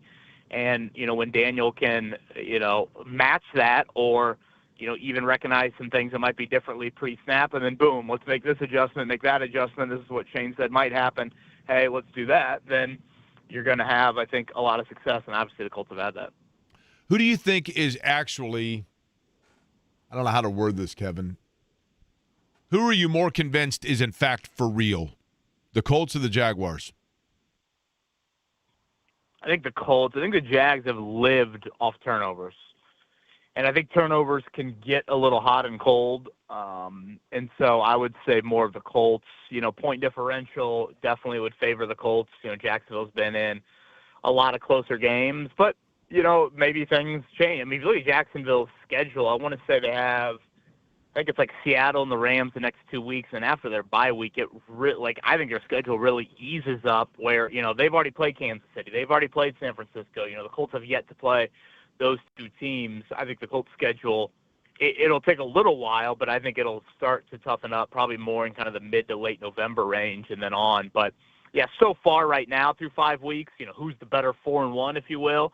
Yeah, Jacksonville probably has a few more quality wins, if you want to label it like that. But I think overall product, I think the Colts are a little bit more sustainable just because, yeah, they have forced turnovers, but not anywhere near the number that Jacksonville has. Who are you more convinced their record is not indicative of who they have the potential to be, Kansas City or Baltimore?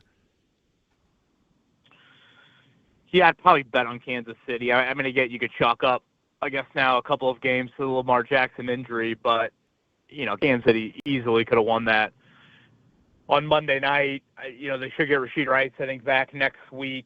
How does that help them out? And I don't know. I've lost so many just stupid bets when I've bet against Mahomes in my life that I'm just no. I'd rather be wrong than make that bet again. Who are you more convinced could be an NFL player that is here to stay and what we're seeing is indicative of their long term? Cam Skattebo or Jackson Dart?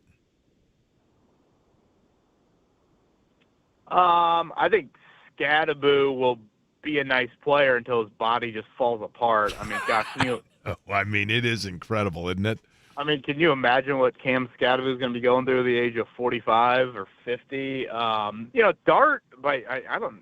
Did the Giants get back into round one to take him? I kind of forget. I mean, like a lot of people viewed him, I think, as that third quarterback in this past year's class, and really, I guess he was above Sugar Sanders clearly. But that debate even before it turned into Sanders dropping as far as he did, I did think there were some people pretty high on Dart. And, again, he was a name in the SEC and all of that. So, boy, they are two just – if they're on your team, they're the Bash Brothers and you love them. But, man, they're going to be so hateable so quick, I feel like, for NFC East fans. Kevin, there was a play last night. I don't know how much of this you watched, but there was a play where Skattebo was late in the game, and – he does his typical, and he is a really fun player to watch. And he's got a little John Riggins in him, little Campbell. I mean, all of that, right?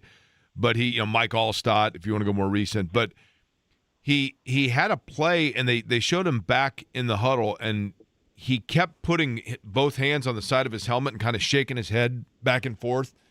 And I thought, okay, that's one of two things. And I'm not trying to be a cynic here. I'm like, that's either this guy's a bulldog or this guy just got his bell rung. And to your point, you worry about that, don't you, a little bit in terms of longevity? Well, yeah, and then you had the weird, concussion protocol of Dayball and Dart both going into or Dayball and Skattebo, I guess it was, going into the tent, which I assume the NFL is going to find that. That is a heavy, heavy no-no there. So, yeah, boy, it doesn't take much to hate the New York teams, and the NFC East is already pretty divided from a fan base standpoint. I can only imagine what the reactions will be when those guys go to Philly and go to Washington. Yeah, exactly right. All right, Kevin, who'd the Sun pick? He went Colts. Yeah, I got to post that here. I thought the Cardinal might attract him on that helmet. Did you go? Which helmet was it? Was it because I'll tell you the black Cardinals helmets are sweet. I know. I feel like I've got a 1998 helmet pack. Yeah, I might need to get it. If you have an updated one, you've already done so much for Max. That great Clemson jumpsuit you got him, or that Barcelona. I think it was a Barcelona jumpsuit. Now that I'm thinking correctly on it, that would be the football club Barcelona, and you got Rosie a Clemson dress. So if you have some extra mini helmets, I will take them. I thought the Cardinal, he's not a big bird watcher, but I thought the Cardinal might be not attractive a big to him. Bird watcher. No, not a big bird watcher, but he's won 4 in a row. This is the hottest he's been since the end of his rookie season, and he went with the Colts, so he'll try to stretch it to 5-1. That damn dolphin is the only thing that has led him astray this season. At this point, though, no. Wait a minute. Now here. Remember, I'm Kevin, right here. I still think there's an asterisk next to that one. I'm blaming Maddie Bowen. Well, I'll let you bring that up to her. I'm not telling any 36-week pregnant woman that I'm blaming her for anything. I've got right here a thing of mini helmets, but they're all alternate helmets. Like none of these are the legit helmet. Like the Colts is like a light, like a Easter egg blue, and then the Bills are red. And you can't go with that, right? These are totally doctored up helmets. You can't go with that, right? These have to be at least. You got the somewhat. Color Rush set. Yeah, it's kind of that. You got the yes. Color Rush set. Yeah. Okay. Well, I already pulled out the Chargers helmet for next week, and that thing looks like the Chargers haven't worn this in years. Like it's the most bland Chargers helmet out there. So yeah, we'll see. I assume he will get this pick accurate. Here's one, but it's Washington. Okay, it's the Washington football team one. I'm like, what are we doing here? Yeah. So is this my assignment? My assignment as Uncle Jake is to come up with some cool helmets? Well, yeah. I mean, I'm not asking you to, whatever 32 helmet different. Honestly, the NFL should consult with you. You obviously have an extreme passion for it. What is each team's dominant helmet? Like, if you had to literally pull people or that team, the Colts is obvious, but like other teams, clearly there are some indecision. Okay. So Roger Goodell needs a third party you for this. I'm looking right now, for example, at a set that I could purchase for him, but the Colts helmet is the night helmet, the black one. Oh yeah, I mean that can't. I mean that's once a year. That's what I mean. So like if you type in alternate helmet, that's what you get, right? I mean. But like some people, like I'm trying to think of a team that like you would say the helmet that they wore predominantly 7 years ago is not the helmet that they wear that much anymore. So I think that's the issue. Seattle would come to mind in that. Yeah. I mean, you know what I mean? Yeah, Seattle. For some reason, I'm thinking a little bit of Buffalo, maybe even Tennessee. I feel like Jacksonville has evolved a little bit in the short time they've been a franchise. So. This sounds like the perfect Saturday project for you. I'm glad you're keeping me busy. I'll let you know. After I'm done with my finger painting, I'll let you know when I get on the project. You and Boo can do this coming up tomorrow. Thank you. All right, new responsibilities for me. By the way, Kevin, here's the last thing before we let you go. You ready? Yeah. I need you to tell me if I should be offended by this or not. I'm going this weekend, actually. Shannon and I are going to Denver to go see Paul McCartney tomorrow night at Coors Field, okay? Oh, nice. Denver is Shannon's hometown. Her two brothers still live there. We're staying at her brother's house tonight. She's already there for that reason. She's visiting friends, family, whatever. I think they actually have a dinner tonight. I get in tonight. My flight lands at 10 p.m. Denver time. And Shannon said, can you go ahead and just take an Uber from the airport to my brother's house? Should I be offended that no one's offering to pick me up at the airport? No, not. Yeah, 10 o'clock local time. No way. Friday night. No, I'm not. I would do the same thing. I mean, and again, didn't you have the one? Who was your buddy? Was it Farkas? Who was the guy that drove to Cincinnati to pick you up Byron. one time from a? Yeah, Byron. Byron. Yeah, Byron. Yeah, Byron above Farkas. I should remember. What about this? Friend pecking order. What about the fact that every single time anybody that's related to her has come to Indianapolis, I'm always the one that picks them up at the airport? Oh well, God, we don't need to go backways compliments here for Jake Query. I mean, you have the personality of someone that would do that a little bit. Most normal people ain't doing that. You're just Jake Query. So if you're gonna be, I mean, hell, you would drive anybody from the airport if. I know, but if someone in the text line said they needed a ride tonight from the airport at 11 p.m., you would probably chime right. Totally love it. Yeah, but it's a rough way to live. That's all I gotta say. Isn't the airport way out there in Denver too? The airport's so far away. It's an $80 Uber ride. That's why I'm offended. Oh boy, yeah, $80. Yeah, well then I might Venmo share that with everybody else. It's not as much that I want to see her as soon as possible. I want to save the $80. That's what I'm getting at.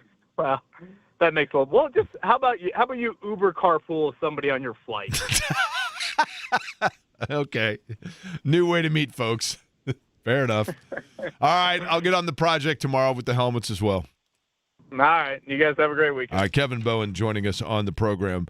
Dave Revsine, by the way, coming up about 25 minutes from now. Big one in Oregon over the weekend. We can discuss that next.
Name the movie, Eddie. I have no idea. This is one. Okay, this song is prominently featured in a movie that I personally think is the most underrated movie of like the last, gosh, it's probably been 25 years since it came out. It's in Ferris Bueller's Day Off? No, that would hard to believe. That would be 40 years ago. This movie, if I had to guess, I would say 2003. Very underrated movie. And I have a feeling that, like Shawshank, if you were to watch this movie this weekend, then I think you'll say to me it's in the Fast Times category in terms of how much you will like it. Okay. And there's a very prominent scene that features that particular song. I'll tell you what that is, and we will get into previewing a big weekend in college football. We'll do it all next.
Hard to believe, by the way. This song also prominently featured in this movie 25 years ago. Road Trip. Very underrated movie. I think you'd like Road Trip, Eddie.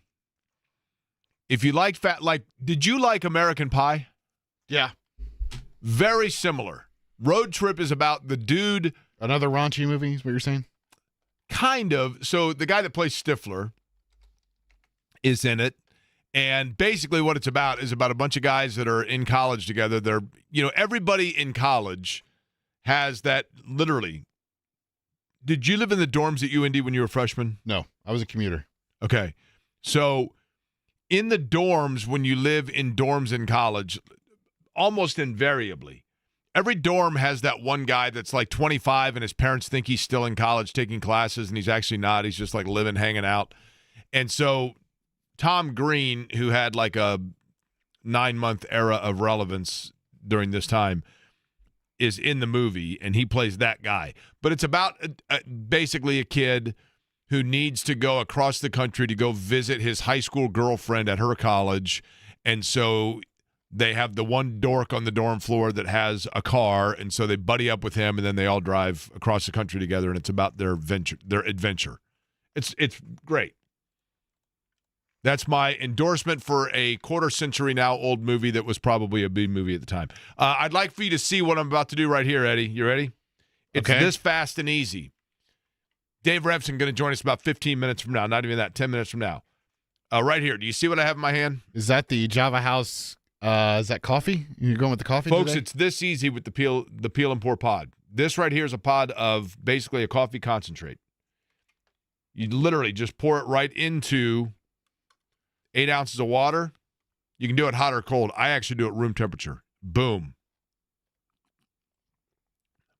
Amazingly smooth coffee. It's that fast. So quit wasting your time in the morning like brewing a pot. All the noise. And all the that. cleanup. Yeah, just boom. And then the recyclable pod. Don't have to spend the money on the coffee filters. Easy peasy.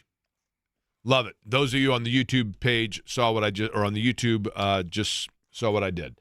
The rest of you, it is fabulous. The Java House, and we have an announcement about them coming up on Monday as part of our partnership. Big weekend in college football, and it is headlined by Indiana and Oregon. Dave Revsine going to join us to talk about exactly that. I am intrigued, Eddie, because I think Indiana, I don't know how to word this, but we are like in week 70 now of me saying, well, I don't know how good Indiana is, but I think this week we're going to find out. And then they win, and they win fairly convincingly. Like by the fourth quarter of games, you're like, yeah, I mean, they're going to win this game. They were up 17 a minute ago. Now it's 24. Now it's sort of, and it just continues that way. And when I look at this matchup with Oregon, I think to myself, okay, I know Oregon offensively is extremely efficient. Mm-hmm. But so too is Indiana. They have a really good tight end. Oregon does. They have a really good I like their quarterback a lot too, right? Dante Moore is one of the guys that's one of the Heisman favorites with Fernando Mendoza. The winner of this game, does that dictate who wins the Heisman, Jake? The Heisman is interesting because oftentimes there are so many ebb and flows of, if you go back and look, historically speaking, at the Heisman frontrunner in like October, very seldomly is that the Heisman winner. It's usually somebody that is pretty consistent over the course of the year, and then late in the year has 2 or 3, the seismic last-minute push, and you're like, boom, there it goes. So in other words, I remember when Dak Prescott at one point, it was like, this guy they've already put his name on the trophy. There have been players like that where you've looked at it at one point in the year and said, man, they've already engraved it. And then by Thanksgiving, you're like, what happened to that guy? Can Jeremiah Smith win it for Ohio State? Yes. He's really good. Oh, yeah. Marvin Harrison Jr. is one that you would have sworn was going to win it, right? Yeah, maybe. I mean, there are a lot of players that, I love the Heisman. When I was a kid, I got a coffee table book called The Heisman that had, it was a photo book of all the Heisman winners. And I loved it. And I had this unique skill where from like if you were to go back from like 69 to like 95, I can just rattle them off like that, right? I love it. And then we went into this phase in the early to mid-2000s where the Heisman winner was basically just the best player on the best team, the quarterback on the best team. And there were some in that realm where you're like, yeah, okay. I mean, it got a little bit. There were some guys you're like, that probably was not the best player that year. Chris Weinke comes to mind. And Jason White comes to mind. But now I think we've gotten back to, and I think last year, I mean, the reality is, like Ashton Genty now, when you look at it, you go, okay, this guy really was special. Mm-hmm. And what he was able to do at Boise State was really special. And I think you can see it already now with the Raiders. Jeremiah Love is having one of those special years, too, for Notre Dame. He's another one that Notre Dame has two backs that are really good. Yeah, Jadarian Price and Price is really good. Yep. And that might hurt them, right, is the fact that they may kind of offset one another. But I don't know why I've always been fascinated by the Heisman. And then there are some schools that it's surprising how either how many Heisman winners they've had or how few Heisman winners they've had. But, no, I think Mendoza, you are correct in the fact, Eddie, that this game, this weekend, could go – it could have implication in that. John Mateer back for Oklahoma this week, it sounds like. Potentially, he was another one of those potential Heisman candidates. He suffered a right hand injury. I believe Oklahoma has a big test this week, and I have to double check on that. But Oklahoma's got Texas. Yep. So a test, but not a big one. And Dan Orlovsky is still insistent, and I don't think he's wrong, that Arch Manning, and I think Arch Manning for sure now comes back for another year. I don't think although I think he could win the Heisman this year, and I think he still would have contemplated coming back because that's kind of been what the Mannings have done. But I do still believe that he will be the number one player taken when he comes out. Even if he has struggled, and I know he has struggled, but even with his struggles, you have to look at just the pedigree alone. And if there is even a percentage of a chance that he can be what his two uncles are, then you go with it. You would take Eli, right? I mean, you want it to be Peyton, but even if you got Eli's career out of it, you're like, okay, let's go. I'm good with that, right? Oregon, to me, is intriguing because of the fact that their big win. I mean, that win at Penn State was impressive because their back was against the wall. They had to come down. They had to have two drives that were really impressive late in that game, including in the overtime. But Penn State, again, I said it earlier, every time we start to think that Penn State this is the year that they're going to stake their claim and keep themselves once the leaves turn and the leaves start falling and my mom's warning comes out that Penn State is still in the thick of it. What I've said on this show a gabillion times, every year, same with Penn State. Start out, go 4-0, everybody gets excited, go play Ohio State, lead 17-6 late third quarter, everybody gets excited. You go and you do something, you come back and they're down, they lose 27-17. You're like, what the world happened? And then, after that disappointment, they turn around a week or two later and lose to Minnesota. And so, last week, as they're getting ready to play against Oregon, as they're playing at a home game in Happy Valley, with all eyes, all attention on them, just when you think they might be legit and just when you think they might beat Oregon and hang around, they stand up and say, we are Penn State, and they prove it by losing that game and then turning around, going on the road, and laying a complete egg against the worst team in the Big Ten in UCLA. And I think that devalues a little bit for Indiana, because for Indiana, and I think Indiana, especially if they're to beat Oregon, then what happens in Happy Valley is probably inconsequential. But in terms of their playoff seeding, if you're Indiana and you're trying to position for that, what you really wanted was for your two signature quality, here we are, we're putting it at your feet, and argue why. I mean, obviously the Illinois win is going to be massive for them, but I think Illinois is it's entirely possible Illinois is not even ranked by the time the pairings come out. The Penn State and Oregon games, if they were to get both of those games, and certainly if they were to get one of the two, then you feel really good about Indiana's profile. But now it hurts them a little bit by the Penn State loss to UCLA, I mean. Because if you go into Penn State and you beat them now, it's like, well, that's what you're supposed to do. And if you lose to them, it hurts you a little bit. But nonetheless, do you think they'll go in and win tomorrow? I don't, but it wouldn't shock me. They're coming off the bye week, so they're fully prepared. They're rested. They had a week to get used to practicing at whatever time they want to practice at for the West Coast trip, to get used to that, that timing and that circadian rhythm. It's going to rain, though, is the challenge, right? Is it? I'm not sure. I'm not familiar with the forecast for Saturday. I mean, I think when you think of Oregon in general, obviously this time of year, you think about the fact that it's not always the sunniest of places, but you might need to play it under lights a little bit. Speaking of under lights, the scoreboard's going to be lit up, I'm telling you right now, because at least in my mind, whenever I think of Purdue and Minnesota, I think of it being like a 56-55 game. That's the matchup this week for the Boilers in the Twin Cities, taking on the Gophers. Look at how far we've come, Jake. We've come from your manifestation that IU was going to shock the world a couple of years ago and go into the Big House and upset Michigan, and they led after the first quarter. And then they get throttled, to now we're wondering, can they go on the road and beat a Oregon Duck team that's one of the best in the country? I think they can. I honestly, how good is Oregon? I think Oregon's really good, and I was so impressed by them in the way that they handled things against Penn State. And I hate saying it, but then is that devalued by Penn State's effort or lack thereof at UCLA? Or maybe that just took the wind out of Penn State. But UCLA is terrible. I mean, they are really bad. But it's the marquee game. College game day's there.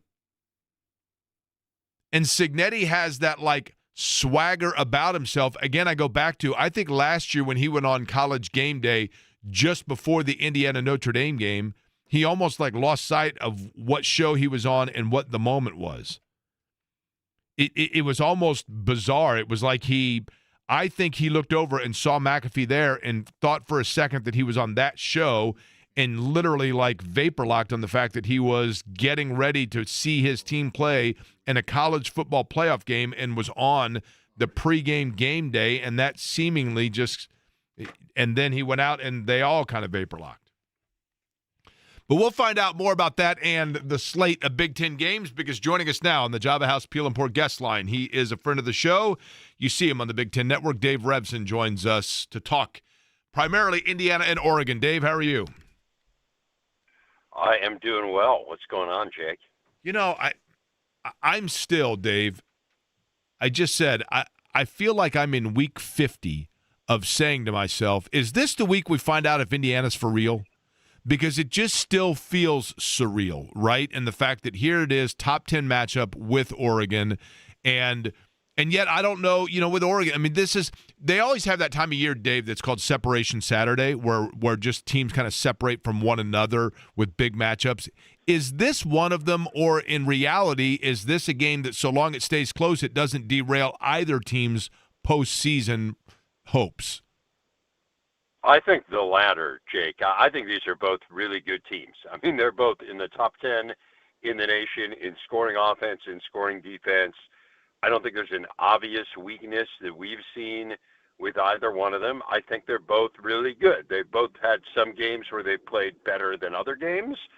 And, I still think Indiana's win over Illinois, what else do you need? I mean, they won by 53 points.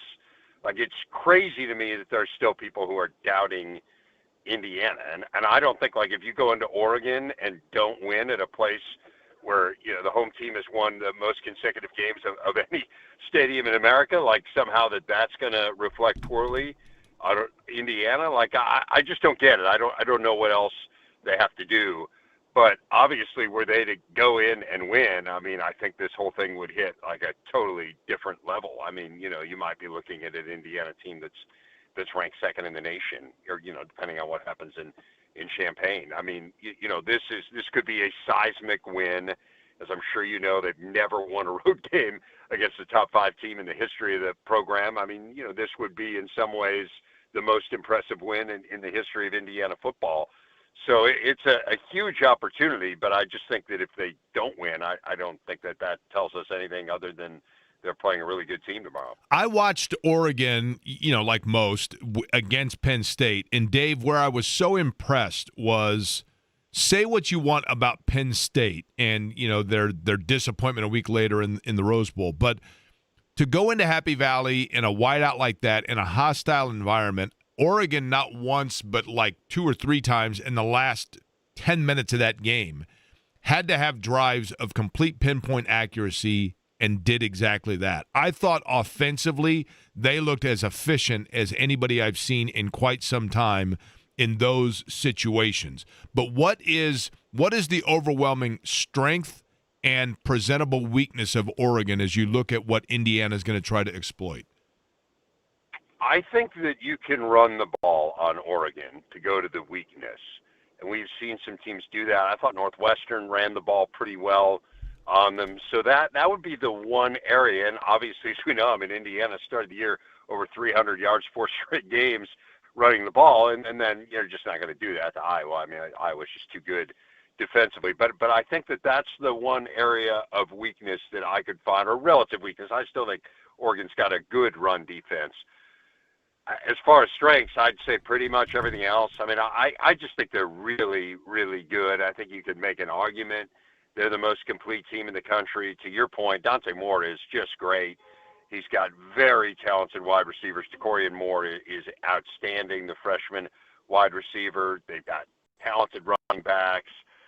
They're just a very, very good team. They're gonna create some havoc up front and on defense. So I think that's going to be a challenge for sure. Dealing with Mateo Uiagalelei. He's a force, and we saw. It's interesting because I think Curt Cignetti has said this, right? That like what separated them last year from the 2 elite teams that they lost to was offensive line, and was the offensive line good enough? And he felt like it wasn't, and so they went out and made some changes. This will be a good test of that, how they deal with Oregon's offensive line, because it's really good, really talented. Dave Revsine is our guest from the defensive line. Sorry, go ahead. Dave Revsine's our guest from the Big Ten Network. He's on the Java House Peel and Pour guest line. Dave, when you look at the conference in general, and I think obviously up top, those that we thought were going to be there are there. But be it somebody that is playing more competently than you expected or somebody who has been slower out of the gate than expected, who is your biggest surprise so far in the Big Ten? I think Michigan's actually a little bit better than I thought they would be. I just thought, like, with a freshman quarterback, there'd be some growing pains, and they didn't play great, clearly, when they played Oklahoma. But I think they're a little ahead. I didn't think Justice Haynes would be this good. He is really good. He's as good a running back maybe as there is in the country. I still don't think they're great at wide receiver. They're very good defensively. I think it's a really interesting game tomorrow, them going to USC, because I think those are 2 teams that you don't have to squint too hard to think if things fall their way. They could be teams that are in the college football playoff discussion. So I think we learn a lot about Michigan, but I didn't think they were quite at that CFP level, and they may not be. We may get to the end of the day tomorrow and USC beats them, and that would be a challenge for Michigan to make it from there. But I'd say they're a little better. Look, Penn State is a huge story on the flip side. Yeah. They're not the only one, right? We're dealing with number 1, number 2, and number 4 in the preseason poll are all out of the poll through 1 week of games in October. That's just crazy. It shows you, I think, the degree of parity that we have in college football right now. But I'm astonished at what happened to Penn State, not against Oregon. I think Oregon's fabulous, and I thought Oregon was going to win that game. But, to go to UCLA and to lose and to have so many chances to come back and win the game and just never be able to get a stop. It's really astonishing to see what happened to them last week. And, they got to win out now. They still have Indiana and Ohio State. So if you win both those games, you're going to be in the playoff, assuming you win everything else. But there just isn't a whole lot of evidence to support the notion that they would win those 2 games because of what we've seen from them. Dave, one of them that has surprised me, and because it's been like all of a sudden I just looked and saw it. It kind of snuck up on me, I guess. And so maybe I'm naive here. What has caused we're so used to and accustomed to seeing Wisconsin being at the top, and I think they have a good coach, or certainly one that came in with a big pedigree. What has been the issue for the Badgers? Man, where do you want to start? They can't run the ball. They cannot line up and run the ball. And it's so weird because you think about the tradition with Barry Alvarez and kind of the way that they built that program. That part of it is crazy. I believe they're last in the Big Ten in rushing yards per attempt. They're either last or next to last. So that part of it is really stunning. Look, they've had quarterback injuries. Third straight year their starting quarterback's gotten hurt. They're now with a third different starter. They started Hunter Simmons, who's a Southern Illinois transfer last week. They have Danny O'Neal, who started at San Diego State last year. He started games. Obviously, Billy Edwards was brought in to be their starter, the Maryland transfer. He's been hurt. So it's hard. There aren't a lot of teams that are able to go three deep at quarterback, and it felt like they kind of reinforced themselves for just this eventuality, and they find themselves here again. So they've had some rotten luck. Their schedule is absolutely brutal, and so that doesn't help either. I mean, there just aren't a lot of places on the schedule for them to get well. But I'd say those are the big things. I mean, just kind of offensively, they're nowhere near where you'd expect them to be. They've got a really good run defense. They don't have a great pass defense. It's wild. I mean, it's crazy to see it because they've just been the model of consistency here, as you know, Jake, for years, and they're just not there. And it's the things that they built the identity of the program around that they can't do. One other one for you, Dave, only because we haven't had a chance to talk to you since you guys were able to go around. As a matter of fact, paratrooping, skydiving into the different camps over the course of the preseason. You got a chance to be around, and I know at this point 0-2 in the conference, but I personally, just in watching games, I've really liked what I've seen out of Barry Odom. And by that I mean he just looks like a guy that has a control of the sidelines, and while I realize that he is trying to get a program going in the right direction, Purdue looks to me like a team that does play with an increased level of discipline. But I've not been to their practices. You were around it. What were your impressions and takeaways from West Lafayette?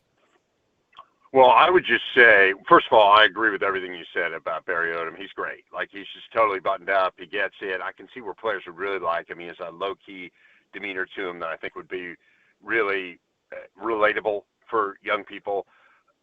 I will say, Jake, like they were not good the day we were there. I mean, they scrimmaged and it was rough. Now everyone was getting reps. I mean, literally every single guy on the roster. And so sometimes you're looking at a play like, wow, that was a mess. But there are guys who probably aren't going to play all year, and it's hard to discern that. But to the degree to which they improved from the day that we were there to the day they kicked off the season was marked. It was really impressive. I think offensively, they're good. I mean, Ryan Brown has been very good. I like a lot of the receivers they have.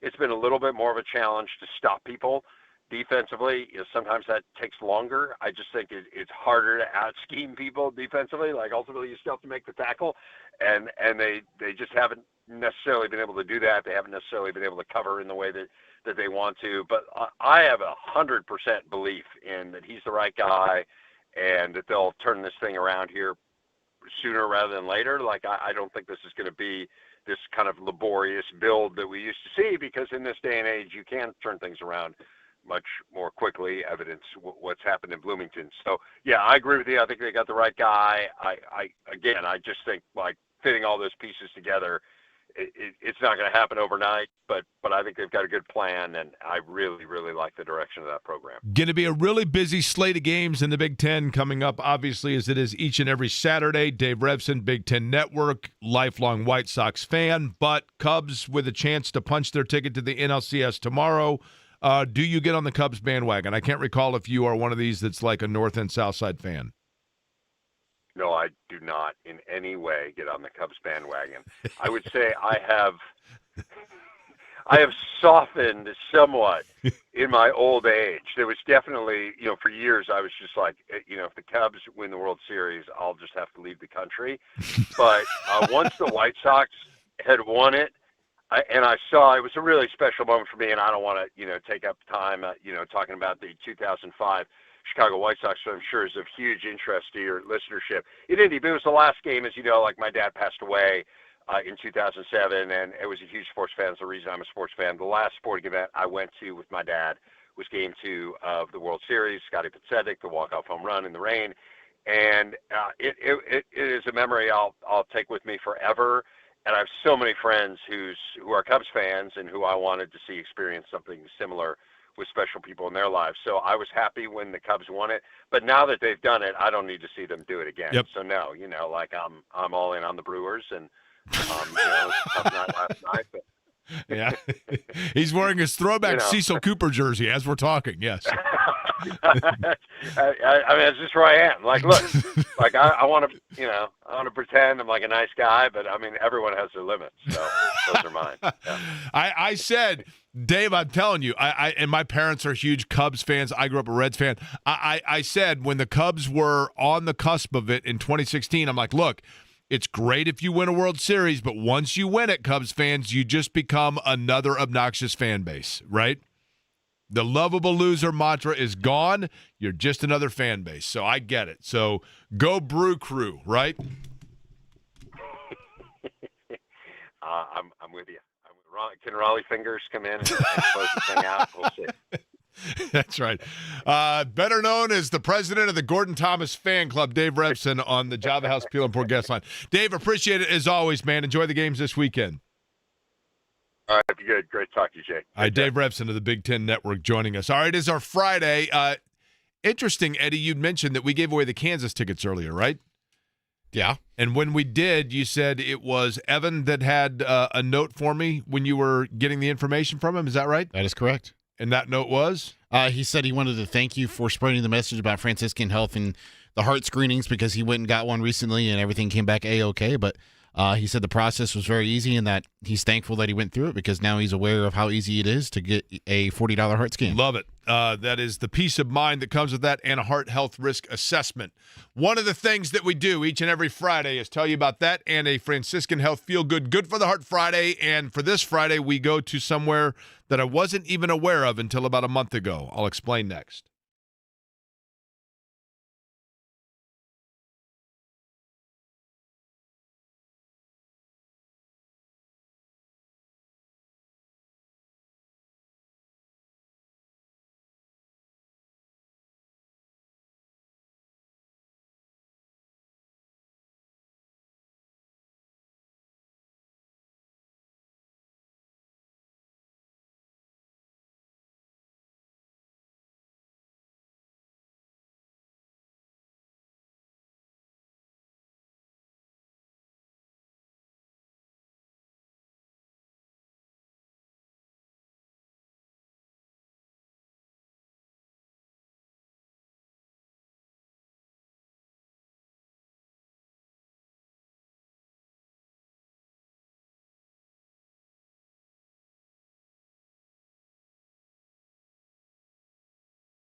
It is a Friday.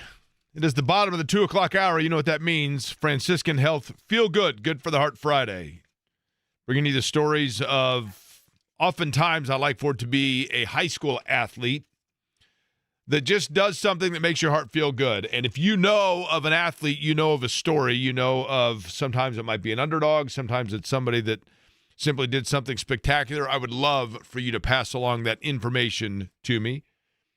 And I will give you the information on making sure that your heart is in the right place. That is the whole purpose, of course, each and every Friday of our segment with Franciscan Health. And a reminder, as Eddie had mentioned, as Evan had mentioned to him, the heart scans are so easy to do. It's just $49. You can pay out of pocket. You can self-refer. It's non-invasive, and it really is important, especially if you are over the age of 40, and it doesn't mean that you have to be in these categories, but certainly if you are, if you've had problems with your cholesterol or diabetes, if you're a former or current smoker, you have a history of family heart disease like myself, then the heart scans are really important, because not only can you get a look at just the overall calcium score within your heart, but also you get a heart health risk assessment where they're going to give you kind of the roadmap on where you stand in your cardiovascular health. And I would love for you folks to do it. I appreciate the number of people that have mentioned to me in the past that they got a heart scan and the peace of mind that comes with it. Or in some cases, actually, I've had a couple of people that have said, look, I went in, thank goodness, because I found out that I had blockage and had to go in immediately and get a stent, and, it can be life-saving. And that stuff means a lot to me, as I know it does the people that have benefited from the great work that they do at Franciscan. And you're talking about a place that is number one by CareChex and others in terms of their cardiovascular care. A couple of weeks ago, you may recall that I did a fundraiser I mentioned with Tony Kanaan, where we went to kind of the near southeast side, over near Fountain Square, to a school that, I will be honest with you, I was unfamiliar with this school, and I was super impressed by the school itself. Providence Cristo Rey is the school, and this is a school that is set up. Initially, they were operating on the near west side. They now have a beautiful building that is right over near Fountain Square. And the school itself, home of the Wolves, mind you, the Lobos. Lobo's the name of the mascot. As I was walking through the school, I was very taken by, a couple of different things. Number one, the students themselves. Obviously, this is a school that is working within, as a Catholic foundation, but it is designed to be a school for students that have to qualify by coming from lower income families. And more often than not, the families that the students are coming from are first-generation Americans. And the design is also for these students to become first-generation college students of Americans. And in talking to the kids and in listening to their stories, it was remarkable. Listening to the valedictorian, or the girl that will be the valedictorian this year, who's the president of the Honor Society at the school, she gave a speech about the school and talked about how she had gone on a retreat at Notre Dame, and it was the first time really that she had been around students that were from backgrounds different than hers. And she kind of got shy and reserved because of it, but then realized that she needed to push through because she herself wanted to become a college student. And the illumination that took place in that weekend of just being out of her element and out of her comfort zone, and as she had mentioned it, almost like standing at the edge of a cliff and deciding that, she needed to move forward and push herself. And I saw that from so many of the kids at this school and the work that they're doing and impacting the lives of so many kids that are going to be the next generation of leader here in Indianapolis. And that included, as I was walking around the school, because I noticed the soccer fields, and I was asking about, and we were in the gymnasium, obviously, and so I was asking about the athletic teams, and they said, well, we just had a student that qualified for the first time. Now that Providence Cristo Rey is an IHSAA member school, we had our first athlete qualify for an IHSAA state finals tournament. And that student was just honored this week at their senior night, and I'm talking about Jessica Martinez. Now, Jessica Martinez is a student at PCR who, like many of her peers, grew up in a household where college, for example, wasn't necessarily on the radar because she is within a family where her folks did not go to school, meaning college. And again, so many first-generation Americans within this school that is funded through different charities, different foundations, and fundraisers like Tony Kanaan and I were helping out with to help for the curriculum and the academic rigors and everything else, the tutoring, but also the tuition for the students that are going to this school. So Jessica was one who plays literally every sport that she can play at school and realized and noticed that the IHSAA for the first time was doing girls wrestling. And when you think about wrestling, wrestling is such an individual sport. And those that go into wrestling, when they go into it, oftentimes it is about a discipline. It's like the martial arts and the fact that the personal discipline that goes into it can lead to life lessons that go well above and beyond what takes place on the mat. And sure, it's interesting enough to have a girls wrestling program, but she saw that. And I think just overall in talking to people that know Jessica, it was the initiative and the drive of the individual pushing yourself and going outside your comfort zone that was of appeal to her. So she went ahead, she signed up as a freshman before it was even like within the IHSAA sanctioning, and in doing so, she, matter of fact, I will tell you exactly and read it to you exactly as they said it to me. After dominating in her sectionals and regional matches, she competed against the undefeated three-time reigning state champion in her weight class and made it all 3 rounds before losing by a single point to her opponent. Her opponent pinned every other girl she wrestled during the tournament, making Jessica the only one to go unpinned. She finished the season last year at 21-6 and then enjoyed it so much that now she is a member of the volleyball team at Providence Cristo Rey. But more importantly, she also was able to use that discipline, that drive, towards getting herself into a program with the local real estate company, because at Providence Cristo Rey, it is a work-study program where every student goes to school Monday through Thursday, but then on Friday has to work a job, and she is doing doing that job within the real estate business here in Indianapolis and learning those traits that will allow her, of course, beyond high school itself. And now, after all of that, after competing, after getting to the state finals and becoming the first Wolf athlete to make it to the IHSAA state finals in any sport, she does now have her eyes set on college, and next year will be, within her family, the first to attend college, all because of the lessons that she has learned through athletics. And I think that's the important thing here. We talk so much about, on this show, sports in general, and we talk about like professional athletes, but we lose sight sometimes of the value that can come from learning just the most simple of disciplines on an individual level into the team level. In Jessica's case, going from wrestling into volleyball and being able to work with others as well, and then do so in a work co-op that will build the foundation from athletics and academics moving forward. And again, as is the case with any group of people, you want to see the generation below you, or behind you, I should say, being able to walk into a situation better than the one that you had. And that's exactly what her family and her school is doing for her. So I want to thank Providence Cristo Rey for allowing Tony Kanaan and myself to see exactly the work, the initiative that they do, and the mission that they have. It was a pleasure to work with them, and it was a pleasure to see that photo so proudly displayed right there within the halls of the Wolves that others can look towards and other kids can look towards as well for their own personal accomplishments and personal initiatives and goals. We'll come back. We'll see what J&V has lined up. We'll also give you our prediction for the Cardinals and the Colts. We'll do it on the other side on this Friday edition of Query and Company.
I am surprised, Eddie. Surprised. We haven't talked a lot of lines and, point spreads, that kind of thing often, but anytime there's one that's seismic in the NFL, it jumps out at me. I'm a little surprised, and Eddie, you tell me if you are or not, that Cincinnati's getting 14.5 in Green Bay. I'm not surprised. Green Bay's coming off a bye week, and I don't know if you've paid attention, Jake. They've got a pretty good defense, and Cincinnati has a pretty porous offensive line. No, I get that, but I mean, starting Joe Flacco on a week of just, he was in there, Tuesday, and now he's the starter? But when you've got Jamar Chase and T. Higgins, just those two alone, I mean. Jamar Chase, questionable, dealing with an illness, did not practice today. You get 10 points, and then Green Bay's got to get 25. I mean, I don't know. You get 13 points, I got to score 4 touchdowns. I mean, they don't have to score 4, but you get what I'm saying. Yeah. I just think in the NFL, 14.5 is just massive. And more often than not when it's that big, I don't know the statistics on it, but it seems like when the spreads get that big, more often than not, somebody covers. Backdoor covers are so easy when the number is that big, yeah. Yeah, that's what I mean. But I do think even with Kyler Murray now practicing today, if you are just joining us on the show, Kenny Moore is out, but Alec Pierce is back, and he is out of the concussion protocol, so it looks like Alec Pierce is a go. I think the Colts have a big offensive day. I'll say 31-20 Colts. Eddie, your thoughts? I've got the Colts doubling them up, 26-13. Okay, that's fair. Should we loop in JMV to see what he thinks? Yeah, it's time for the crossover, brought to you by the good guys at Love Heating and Air, love-hvac.com, 317-353-2141, the telephone number for Love Heating and Air and Chris and John Love. And, John, you're at one of my favorite places just off the shadows of downtown, right? Oh, I love Sam Silver Circle at Fletcher and Shelby. By the way, Jake, I went with 31-20. Did you really? In my pick. I did. Yeah, yesterday. Made that pick. Well, True my story, bad. buddy. I just sent it. No, you can't. I don't care. Hell, we didn't check in with one another like a couple of dorks might. Yeah. What's on the big program today, John? We've got, Hagen's going to join me here live. Loaded up show. I know Charles Arbuckle is going to join me a little bit later on. Bob Lovell, high school football Friday night's a big deal, obviously. The pairing show coming up on Sunday. I did want to give a shout out. Brooks Barnheiser is going to play a role at some point with the Thunder as a rookie. He's getting a lot of minutes so far in the preseason. The Thunder here in town tomorrow to take on the Pacers in the preseason. And Lafayette Jeff stand out, Northwestern stand out. His dad's a really good friend of mine, Mark Barnheiser. So that'll be worthy of watching or listening to as it stands, 93.5 and 107.5 tomorrow night. And Jake, IU and Oregon Big tomorrow one. at 3:30. It's funny. They are always, and I don't know when this is going to end, certainly not this early, but IU's always going to have to prove itself, and this is something that the Pacers have to do. They're having to do it again this year. They had to do it last year. Aaron Nesmith mentioned that on Media Day, always having to prove yourself. And I think that sometimes can give you an edge because you are always on guard for a lack of a letdown. You don't want that letdown to let all the other jacksticks out there be right and about there's no you. doubt, So this John, is a big game in terms of that. I mean, Curt Cignetti uses that, right? I mean, Curt Cignetti, I think, has that kind of chip that is just fueled into his players, and that's really a big driving force, it would seem, for Indiana, right? There's no doubt about it. I think that it works. I always thought that as much as you can play, and players will tell you this, is if you can always go out there and find measures and means in which to motivate, it's always a big damn deal. And I think IU can find that basically every week. The Pacers find that every single game, every single year. And then the Colts are going through that process of proving themselves right now off to a 4-1 start. You always know when John's on location, it's a big damn deal. And that's why we will throw it out to him here in just a couple of minutes. All right, John, enjoy the weekend. Have fun with the show today, all right? That's an awesome place to be. Let me know about McCartney because Laney's going to Des Moines next week to see McCartney. Okay, cool. Yeah, I'll let you know how it is tomorrow night in Denver. And I still don't know whether or not I'm Ubering or whether or not I'm getting picked up at the airport, Eddie. Do I have a legitimate beef or am I being petty? I think you're being a little petty. Do you? I do. What if though, I'm literally every single time that her brothers have come to India, I've picked them up at the airport? That speaks more about you than it does them, I think, Jake. I think that's entirely my point. And Jake, your point, another point here. Friday night, they're going to be out at dinner, 10 o'clock. You never know. 10 o'clock. I mean, beverages could be consumed here, Jake, and we don't want people getting behind the wheel after consuming beverages. Listen, they're going to like Golden Corral. They're not, I mean, you know what I mean? Come on. All right, Eddie, you said what was your prediction? 26-13? Yes. Okay, what about for Indiana, Oregon? Ooh, I have to go Oregon, unfortunately. I think it's a barn burner. I think these two offenses are going to put up some points. I have Oregon winning 34-31. You know what? Why not Indiana, baby? Indiana wins 31-28 over Oregon. My pick. You going to miss me next week? I mean, I just went out on a limb once with Oregon. Let's not go twice, right? Okay. You are going to Florida, is that right? Yep, going to Florida for a week, yes. All right, enjoy, travel safely, and we will talk to everybody on Monday. We'll talk to Eddie a week from Monday, it would appear. But you folks have a wonderful weekend. John's up next. Thank you for listening to Query & Company.